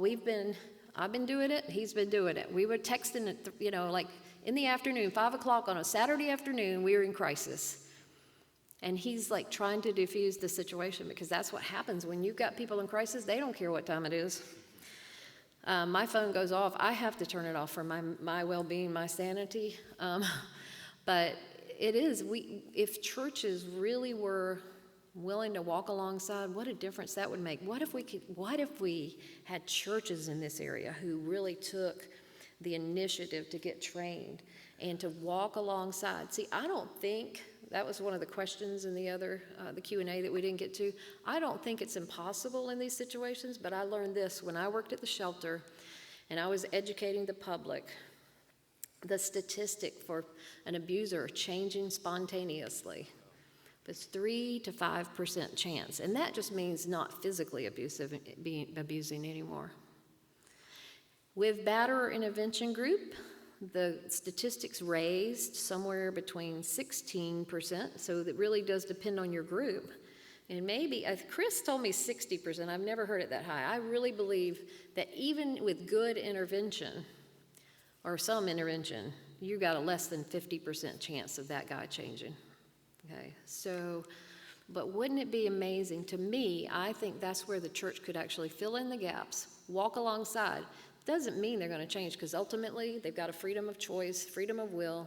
If they decide that they're going to continue in their sin, then you need, I believe, one of my professors in the seminary, again, we don't counsel people about divorce, but I believe, and I think Chris is going to actually be writing a book on it, that in these situations, it's kind of like abandonment. And Jason Meyer, you guys know Jason Meyer from Bethlehem Baptist, John Piper's church, just did a sermon where their church decided that domestic abuse was abandoning the covenant and that was biblical grounds for divorce. So, your churches really need to think about that. But at the very least, how are you going to protect this victim?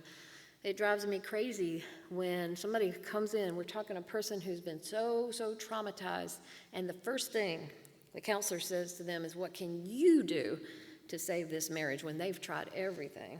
It's just, again, it's like double abuse. It devastates them, makes them feel hopeless.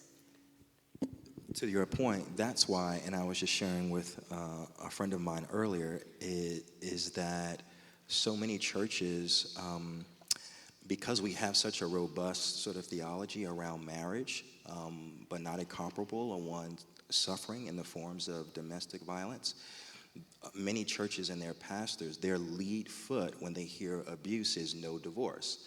So their counsel is driven by a fear of divorce rather than the safety and the health of the individual. So that's when you get the question of, what are you Amen, doing? brother. Like, what can you do to save your marriage? That's why that's the first question. It's because there is this no divorce, and they don't want to be complicit in that in any way, shape, or form. And so that tends to be their lead foot. Yeah, that's awesome. Dr. Wade, Stephen Wade, that was on the video earlier today, don't know if you saw it, but Dr. Wade has a permanence view of marriage. And that's not my view of marriage, but I told him, I'll work within whatever you want to work within. I'll work within your framework. But I loved it. I came into his church to advocate for one of the ladies in our group, and he was saying it was so helpful to have you in the room and all that.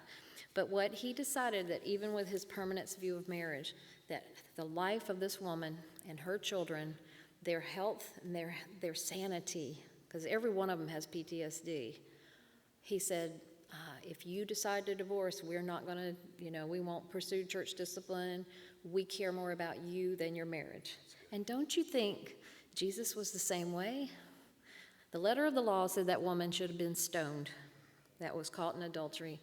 And Jesus said, whoever's without, sin, cast the first stone. He always put people above institutions. And as his church, I just believe we've got to do the same thing. So let's take a little 5-minute break, and then we'll come back for the how to make a plan to help families who are affected by abuse. Thank you, guys. Thank you. Sorry, that was very impromptu. Yeah,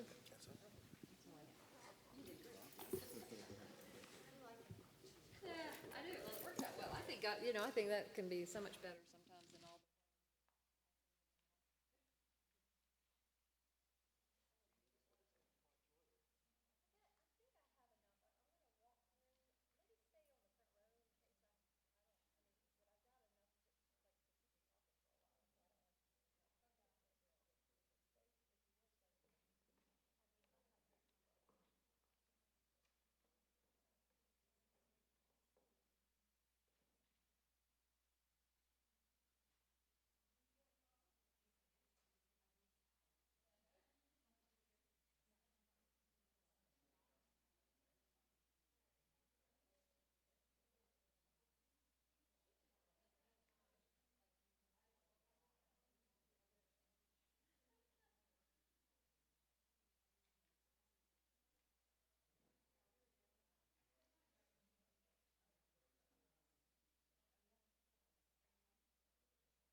Hey, while you're moving around, I wanted to let you know about a raffle going on for some of the paintings out there. The founder of Give Her Wings, Megan Cox, has painted a beautiful original and donated it to us, and they're going to raffle it off and give some of the money back to Call to Peace. And they also have others that you can buy a ticket. So not a lot of people have bought raffle tickets. If you'd run by one, you got a really good chance of winning, and they're awesome. So, and we'll start back in about 2 minutes. I'm going to give you an extra minute because I forgot to get a water.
Okie dokie, we're going to start back.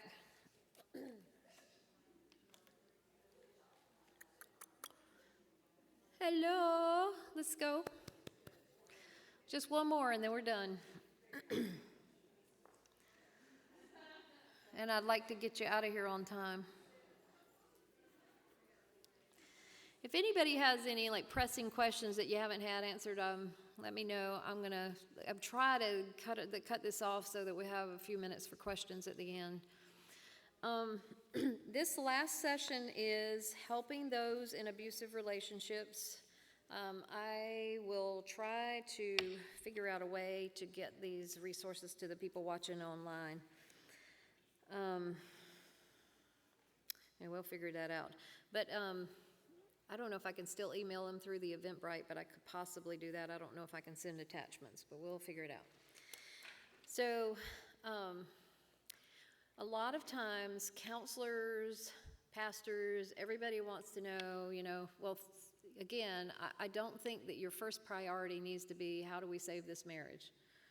Your first priority needs to be, how do we save these lives? Because we're looking at people who are perishing.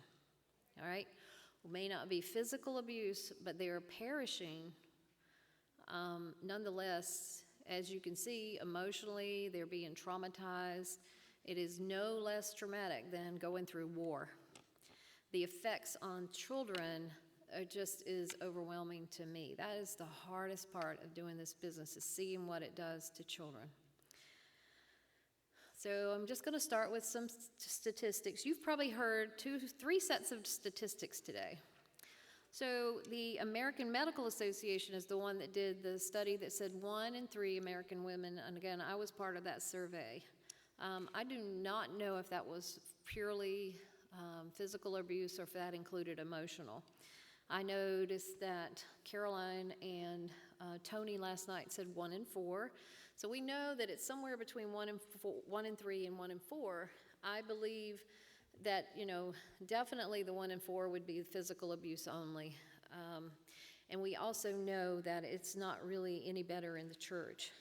Here's an interesting study. If you're a counselor, a pastor, and you work with couples, this study said, it was a University of Washington, Seattle study, and it indicated that between 55 and 56% of couples who come for marital counseling were, for marital distress, were in violent relationships, but the therapist did not know it. And the reason they missed it was they didn't really do a very good screening. So, a lot of times if you've got a couple in a room and you start asking questions, and you've got one person who's got this real uneven power dynamic, and this person down here is afraid, they're not going to say a whole lot about what's going on in their relationship. So really and truly, to find the truth, you really would have to separate them out, ask the right kind of questions, and let them know that you can be trusted not to turn around and tell the information that has been disclosed to you. They have to be able to trust you. We've also heard different statistics on how much abuse occurs, how many male victims they are. We definitely know that they exist. I do believe that women are getting more violent over the years. The bulk of physical damage is male female, or male against male in homosexual relationships. There is a progression of violence. So what can start out subtly, while, if my ex-husband had started out like we ended, the first date would have been the last. And that's what most women say. And we have heard stories today, like Priscilla last night, talking about how her husband changed on the wedding day. That is not the first time I've heard that. Because again, these guys, they will fake it as long as they possibly can, and then suddenly, once they've got you, especially as a Christian woman who doesn't believe in divorce, they've got you, then they can let their true colors show. Understand, and you mentioned it before, there is a fear that drives both the victim and the perpetrator. I believe that fear controls us, and I believe that's why God keeps telling us to fear Him, because whatever we fear is what's going to control us. As long as I feared my ex, I was doing the dance of fear. Oh, let me do this so he won't be, mad. Let me do this. Let me do that. I'm filtering every thought through, what can I do today to prevent a blow up? That was and to me, that is pure idolatry, because somebody besides God has lordship of my life. The same is true for abusers. How can I keep this woman under control? How can I keep my property? I'm afraid I'm going to lose her. Most of them do have this fear of abandonment for some reason. They're afraid that they're going to lose her, and so what they do is try to squeeze her to death in order to keep her. And I always keep telling them, this is counterproductive. Your fear is going to push her out for good, but so there is a fear behind it. But again, they're still making a choice. The bottom line for both of them is that there's compromise. There's idolatry that has replaced true worship in their lives. And then faulty beliefs and improper interpretation of Scripture have replaced true, valid theology. And I mentioned it before that one study showed that conservative Christian men who attend church sporadically are the most likely to abuse. One thing I want you to know is that there is a very fine line between coercive control, intimidation, and a physical abuse, but it's easily crossed, but it can take years sometimes. Usually the physical threat happens after they leave. There may not have been any physical violence, and then they leave, and the perpetrator's feeling very threatened, and that's when things get bad. But I've seen relationships. I have a friend, LaTanya Taylor. She's been on the local news here. I think it was in 2014. She had left her, he was just emotionally abusive, extreme control, and she went down to stay with her parents, and he was calling her constantly, but she didn't pick up the phone. And he finally just barged into her parents' house one night, shot and killed both of them. And again, never any physical violence. Then he pistol whipped her, told her, "You're going to answer me," and then cursed her out and shot her, left her for dead with her children in the closet, listening to all of it. And God, this is a miracle woman. She stands today and is an amazing advocate. But this is a situation where there was never physical violence. So I am telling you, if you're seeing this pattern, there's danger. And you need to not take it lightly. And understand, too, that just saying, "Oh, get out," getting out without a safety plan, understanding that she is more at risk when she leaves than if she stays. So it's a very, very tricky situation. And so this is why training is so important. And again, one of the things that we see with both of them, they both make excuses for his behavior. Well, it was because she did this, or whatever it may be. She thinks it's because of his mental illness or whatever. The bottom line is he's still choosing it. One of the things that made it so clear to me as I was coming out, and we finally went to this program that actually was specific to domestic violence. It didn't save our marriage, but it sure helped me a lot. And that's where I first saw the power and control wheel. And I just had always told myself, well, he can't help it. He grew up with abuse. That's all he knows. He can't help himself. He really is like a victim. I saw him as, I felt sorry for him. I didn't think I was the victim. I thought he was. I believed his story. I believed the spin. And then the guy says, well, if he's really out of control, when he starts breaking stuff in the house, whose stuff does he break? Mine. Well, does he ever break his stuff? No. Well, if he was really out of control, wouldn't he break everything in sight? Yeah. So what does that tell you? It tells me he's choosing it. Always just my stuff. He's not out of control. He's doing that to stay in control. So again, I just want you to recognize that this is always potentially dangerous. This is why it's so important to bring in people who are experts in this. The domestic violence shelters, Interact, Safe Space can help your client, your friend, your loved one, whoever it may be, with a safety plan. There's something called a domestic violence safety plan. If my electricity hadn't gone out, you might have one in your hand. But you don't. And so the domestic violence safety plan is things like tell her to have an extra set of keys, have a code word with her children. When she says that they run next door and call the police if she's still living in the abuse. Have money, start setting money aside.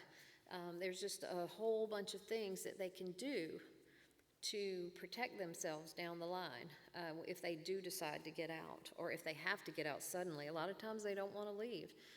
And Tiffany hit the nail on the head. A good advocate does not tell a victim what to do. It's still got to be their choice when they leave.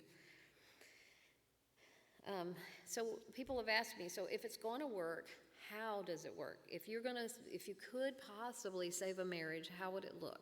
So I've given you this potential scenario here. Understanding that I believe you've got about a less than a 50% chance of it working. But and again, I think that the victim needs to be the one to decide whether or not she's willing to follow this plan and to work on it. And so there is a process. It involves physical separation. As long as there are no consequences for an abuser, they're going to continue to be abusive. There's a possibility that in some of the milder situations that there could be some other kind of consequence within the marriage that I don't know. I mean, I want to even say that Leslie Vernick talks about withholding sex or something like that. I don't know how effective that would be. But there needs to be some kind of consequence. I know that for me, maybe in the early years I could have done something like that. I finally ended up calling the police, and that did stop the physical violence, but we didn't have good counsel, so it came back eventually. But I forgot what I was going to say again. It's called getting old and tired. Oh, well. So we do recommend a physical separation if we were going to try to save this marriage. Their experts I used to hear a minimum of 6 months. Then I heard a minimum of a year. And now I'm hearing 2 to 5 years. And I'm thinking you're looking at lifelong patterns. So we're talking about something that's not going to be an overnight fix. And what I believe is that we do have a lady that works with our ministry, and she separated just for 6 months, but it was, I would say, one of the less severe cases. It was kind of just narcissism and toxic, and he voluntarily, like Caroline said, he was willing to admit he had a problem. He voluntarily, there's no physical abuse, and he volunteered to go down to Dose in Raleigh. And so the fact that he volunteered meant he was highly motivated, and so things are working out pretty well in her marriage. And I've got one other lady in Tennessee who has done the same thing. She's like kicked him out for short periods of time, and I even talked to him. I did an hour-long counseling session with him, and he was also motivated. I mean, the motivation is key. And a lot of times they'll pretend they're motivated. Oh, I'm so sorry, I know, but they'll still dance around, not fully accept the responsibility for what they did, even when they're acting that way. But again, we're talking physical separation. Because the protective order lasts a year, it's probably a good idea to have that protective order, and during that time, we're talking as little or as little contact as possible, perhaps for this, over the children. But at that particular period of time, you're going to be working with each of them on their individual issues. For somebody who has been traumatized, you've got to work on the trauma. You've got to work on, her beliefs that are wrong. And I'm probably jumping ahead here. I think on the back of this sheet, it talks about how to help. At the very end, actually, no, I kind of glossed over that. But the beliefs, the damaging beliefs that I see with most victims, again, basically they kind of branch out of 2 things. She believes that God is not necessarily as good as we think that he says he is, I kept thinking, if God is so good, then why is he making me stay in this relationship? God wasn't making me stay, it was my warped interpretation of his word. If God is so good, why are things so bad? So it's kind of like, I always tell the ladies in our support group, the story of the disciples in the boat, and the boat's just going like this, and Jesus is asleep, in the bow, and they're waking him up, and they're going, Lord, don't you care that we're drowning? Because when bad things happen, we wonder, do you care? Do you see me? And so we've got to let them know, no matter what happens, that doesn't mean he fell off the throne. It doesn't mean that he doesn't see you and that he doesn't care. And I truly believe, like every woman that I have seen who completely that connected to God and realized he's my only hope. Systems are going to fail, the legal system, counselors, churches, every one of those failed me, and yet God was faithful. And so we've got to connect this woman to God. We got to repair her relationship with him and help her to know that he is not well represented by those people who have failed her. That's step number 1, knowing him. Step number 2 is knowing who she is in Christ, because she has been so beaten down, she started to believe the lies that he's told her about herself, her abuser. And so she's going to, she takes on the shame. Was it really my fault? Should I have done this? Could I have done that? And so helping her to see that she's treasured. And I have a curriculum. It's in a PDF form right now. We've got 5 groups going, support groups going, and it's kind of based on the second half of my book. But we're going to publish that curriculum sometime next year.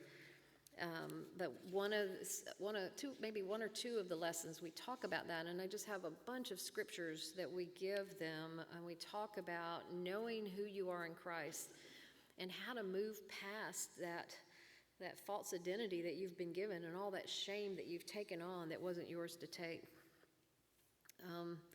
So during that time, you're working with her on those issues, you're working with him on his pride, his entitlement. Chris Mole's book, I only got 5 and we sold them like in no time. So next time around, I'll buy more, we'll get more of Chris's books, but you can order it online.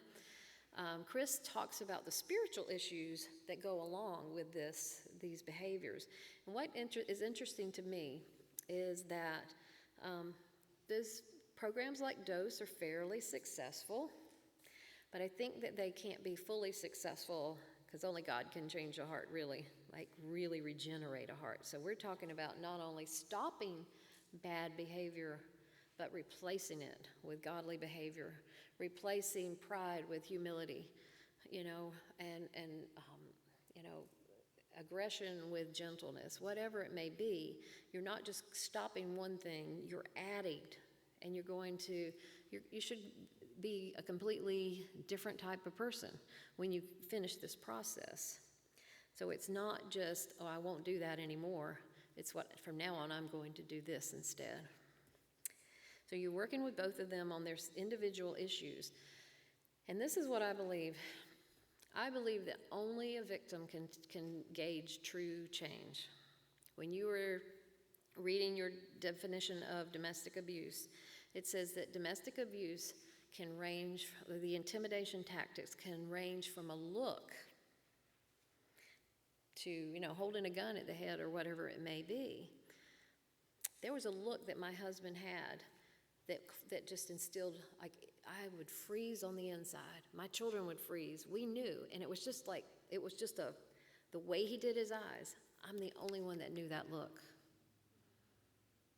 So how can you, as a church counselor, as a pastor, you're not going to know that look. Only she knows that look. And so she's got to be the one to gauge. And again, whether or not she's even willing, okay? We're talking about somebody, as Elle was saying earlier, she felt like that he had broken the covenant. I mean, a lot of people have that.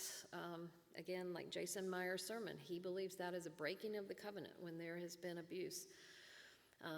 But even if you don't believe that, if you're a permanent kind of person, she still needs, what Dr. Wade was telling that woman, that what he would prefer to see her do is to stay separated. If that's how, because at that point in my life, my conviction was I did not believe in divorce, and I just stayed separated from my ex. I was not going to divorce.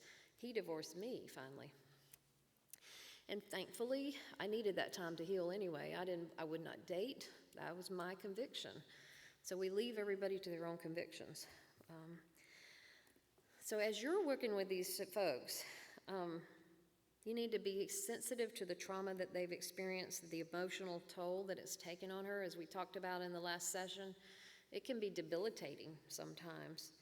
Please do not treat it as a marital problem. I certainly hope that we have made that clear to you. This is not a marital problem. I always tell people, it's kind of like, let's just say you've got somebody who's hooked on heroin, and you bring them in for marital counseling. Now, what could you do as a wife to keep him from using heroin so often? Is that going to be effective? Probably not. This is the abuser's issue. He's the one that is choosing violence. He's the one that's choosing to destroy the relationship, although he may not think that. You need to be focusing on their individual healing rather than the marriage. A team approach is so important. Omar, you were on that panel that we did an amazing, I thought it was wonderful. We did a panel right here on this stage with Chris Moles last November. And it was really, really helpful, but we have had the most trouble with videoing and streaming. We had sound issues with that. So, but I did have a guy on the front row with a camera, like doing a YouTube thing where the camera was shaking all over the place. That had the first part, and then the second part had sound. So it was crazy. I just have to put it together. But what Chris was saying was that we have to, we have a team approach. We might have an attorney who understands domestic abuse. So we had an attorney. We could have an advocate. We could even have a survivor on that panel. Like you could just have a panel within your church or that you can call on these people. because it takes more than one set of eyes, because it can be so tricky. What is really going on here? Having that advocate can help, but I mean, it was so neat for me on that panel last year. Somebody asked a question and I'm like, ooh, don't give me that microphone, I don't know the answer. And then they started passing the microphone down, and then one of the police officers had an amazing answer, and I'm thinking, so just having different sets of eyes on it can be very helpful. Attorneys, pastors, you can have a pastor on there, advocates, the shelter work, whatever it may be. But especially if you don't have extensive training in domestic abuse, you really need to pull in somebody who understands it. At seminary, when I was going through, I got 15, 20 minutes on domestic abuse in my crisis counseling class. This was years ago, and I know they've improved. But when I go over and speak in the classes at the seminary now, and Dr. Williams, who allows me to come in, he even said to his class one day, class, you shouldn't even try to counsel this situation. You call in experts. I refer out, you should refer out. It's kind of like a specialty. God's word properly applied is going to be so important for both the victim and for the abuser. We talked about challenging their idolatries. You're going to have to be very patient. This is a process. This change does not happen overnight. You know, I did this with one situation several years back, and you know, one counselor was working with him, I was working with her, and then eventually they did start dating again. You know, he seemed very, very broken, and it wasn't really physically abusive, so they did reconcile after about 15 months, but it was not a huge success. He still has these manipulative techniques, and he still sees himself as the victim, and it has taken its toll on their daughter. She ended up cutting herself, and so you know, we don't want to rush these situations. Everybody was so gung-ho for, we've got to save this marriage, and that was the goal.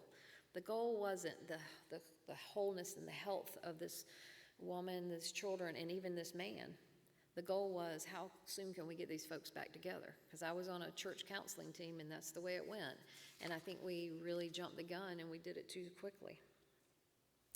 If there's true repentance over time, again, the victim needs to be the one to gauge that. Then you can introduce joint counseling. They can come back together for some marital counseling, if she's willing. Then you got to teach them what a healthy, godly relationship looks like. In these counseling situations, I know that so many people love to focus on marital roles. We're not going to do that in these situations. You know, if you're going to focus on anything, you can focus on what a servant leader looks like, but I would not even use the word leader for this person. This is somebody who loves power. Let's take that out of the equation maybe. If they both want to reconcile, then after some public dating, then you might have a gradual reintroduction into the home. So like maybe he could go over for dinner once a week or twice a week, depending on her comfort level. If she's comfortable with that, church needs to provide accountability and follow-up. So each one of those people in it should have an accountability partner, somebody they can contact and let them know what's going on. And then that church needs to be meeting regularly to see how that's going. But if the violence continues, then we do Matthew 18. We take him before first the woman has hopefully already said, this is abusive and tried to confront the sin. And then she's brought a witness with one of the counselors or the pastors. And then if that doesn't work, then they tell the church. And they can put him out as an unbeliever because he's, refusing to repent. And listen, repentance is not just words, it's actions. It's so important. So it's got to be followed up by changed behavior over a long period of time. And again, knowing, I just have to say, the vast majority of these situations that I deal with do not work out. Not that I don't want it to. I mean, most of the women I know, it's like Mindy said last night, they would give their right arm to have their marriages work. But first of all, they've got to stop idolizing their marriages because, see, they get stuck in this. It's almost like an addiction. They're like so desperate for that marriage, and it keeps them in for so long. To me, I was telling somebody during the break that getting a woman out of domestic abuse is kind of like getting somebody out of a cult, and it really is. I mean, because they've gotten into your head. And I think I wrote in my book, I said, it took a whole lot longer for the abuse to get out of me than for me to get out of the abuse. And it took me a long time to get out, but it stayed with me. It was like his voice was still in my head for years, and I found myself still, you know, like thinking about what he preferred for things. And even when I met my husband now, it was so funny because, you know, we were just going, my husband's an artist, and we were in a store one day, and I was like, well, I like this kind of art, and he goes, well, I like this, and we like different things. And I thought, oh no, I'm going to have a house full of art that I don't like. And I'm like, well, maybe you could learn to like it. And he goes, what do you mean? He said, you can like what you like, and I can like what I like. But I didn't have that option in my first marriage. I didn't even have, like, I couldn't have an opinion that was different than his. So it really is, you've got to understand that their minds have been really warped by the abuse, and it takes time to break free from all of that. So when a victim comes to you, what do? Number one, please believe her. If somebody finally gets up the courage to come and talk to you about the abuse, you can bet that it's been going on for a long time, and it's finally gotten just unbearable. And people say, well, what about people who are faking it? Do you know that false claims are somewhere between 3 and 7%? And if you go down the road a long way and you still think that she's faking it, then bring in an expert who can help you decipher that. Connect her with resources, support groups. We have the support groups here. We have one online. Domestic violence advocates, experts, counselors, books, whatever it is. Give her options, but please help her make her own decisions. Do not try to take control. Do not tell her what she needs to do. Somebody who's been controlled for so long, that's the last thing they need. She needs to learn to make her own decisions, and it's going to take her time. She has a hard time making decisions because she's not been allowed to for so long, but you've got to help her learn to do that. Always, always counsel safety. Encourage her to call the police if there's been physical violence or if she's afraid there will be. You can talk to her about getting a protective order. The shelters can help with that. We've already talked about that today.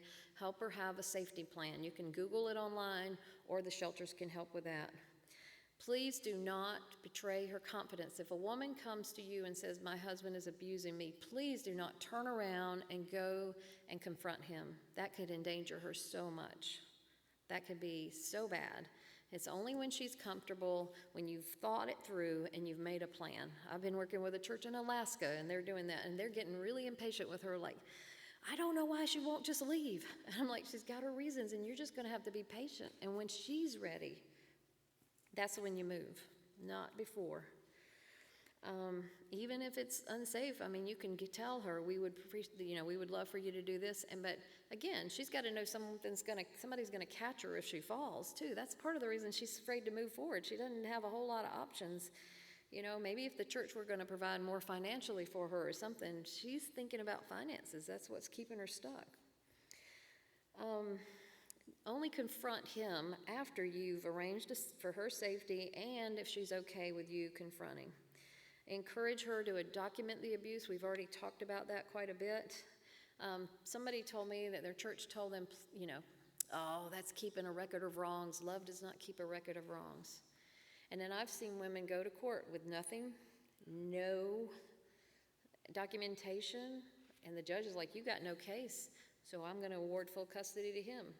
So, basically you are telling her, don't protect your children, or don't protect, basically just roll over and let him have everything, because that's what ends up happening if she doesn't document.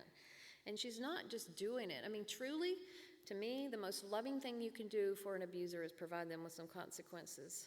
So this is loving her husband well, is by actually calling him to account and saying, this is what you're doing, this is sin, it's wrong, and we're going to confront it. And then provide for practical support. This is the thing. I mean, Monica says that they don't put a limit at safe space, but I'm going to tell you, they don't like them staying like months and months on end. I believe that I've been told Interact keeps people for 30 days. And I don't know, you saw all the odds that our victims face. How many people do you know that can all of a sudden get their life together, go out and get a job, get a new car, have a place to live with the rent as high as it is around here, and just move forward in 30 days? Now, I don't know anybody. Transitional housing is a huge need. So it would be wonderful if churches and communities would help provide for these practical needs. If you know somebody that's hiring that can give them a job, women in our support group, they've got houses with like repair issues, cars with repair issues. We've got so many needs that we could fill if the church would rise up and just say, I'm going to be willing to volunteer and do car repairs once a month, something like that. And finally, for her, just help her to see God is on her side. She's felt like everybody's been against her for so long. Everywhere she's turned, there's been a barrier. And so you want her to know that's not God. That is not a reflection of God's heart. God loves you. He treasures you. He loves you with an everlasting love. You're the apple of his eye.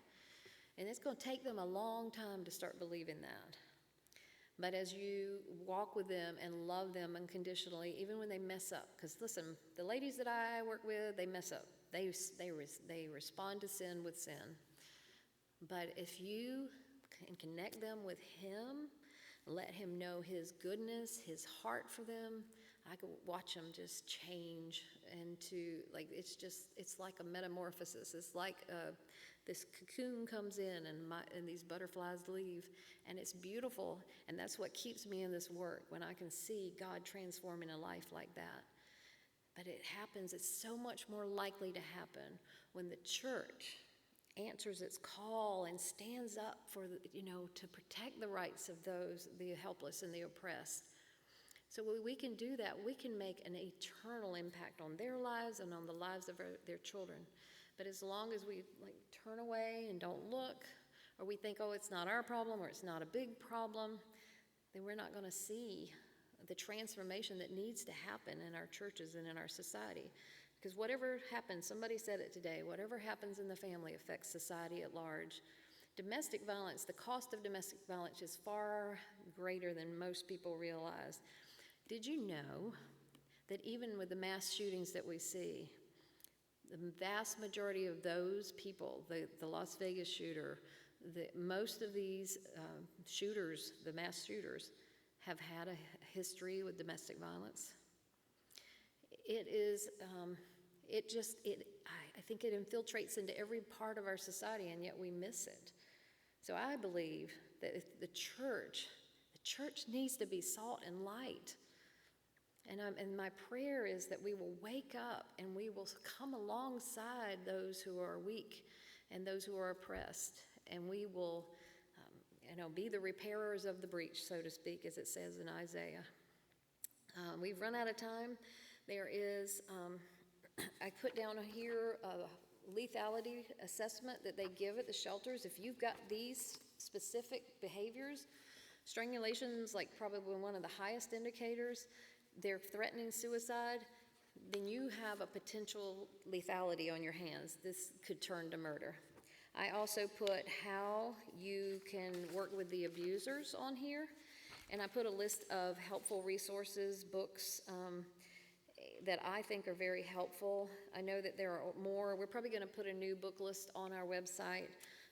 But we really, really appreciate you guys, especially you, I'm from the north, especially you who have come as people helpers. It blesses my heart to see so many of you come out today. I know that's a lot to give up a Saturday, so thank you for all that you've done and for coming. Oh, this just in. Sorry.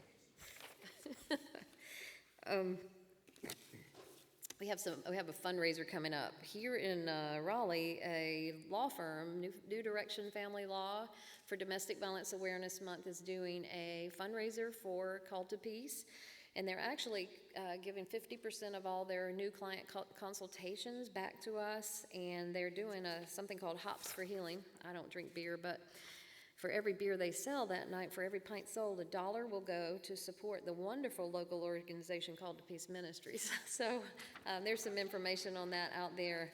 Thank you so much, and if there's any way that we can serve you, in the future, please let us know. God bless.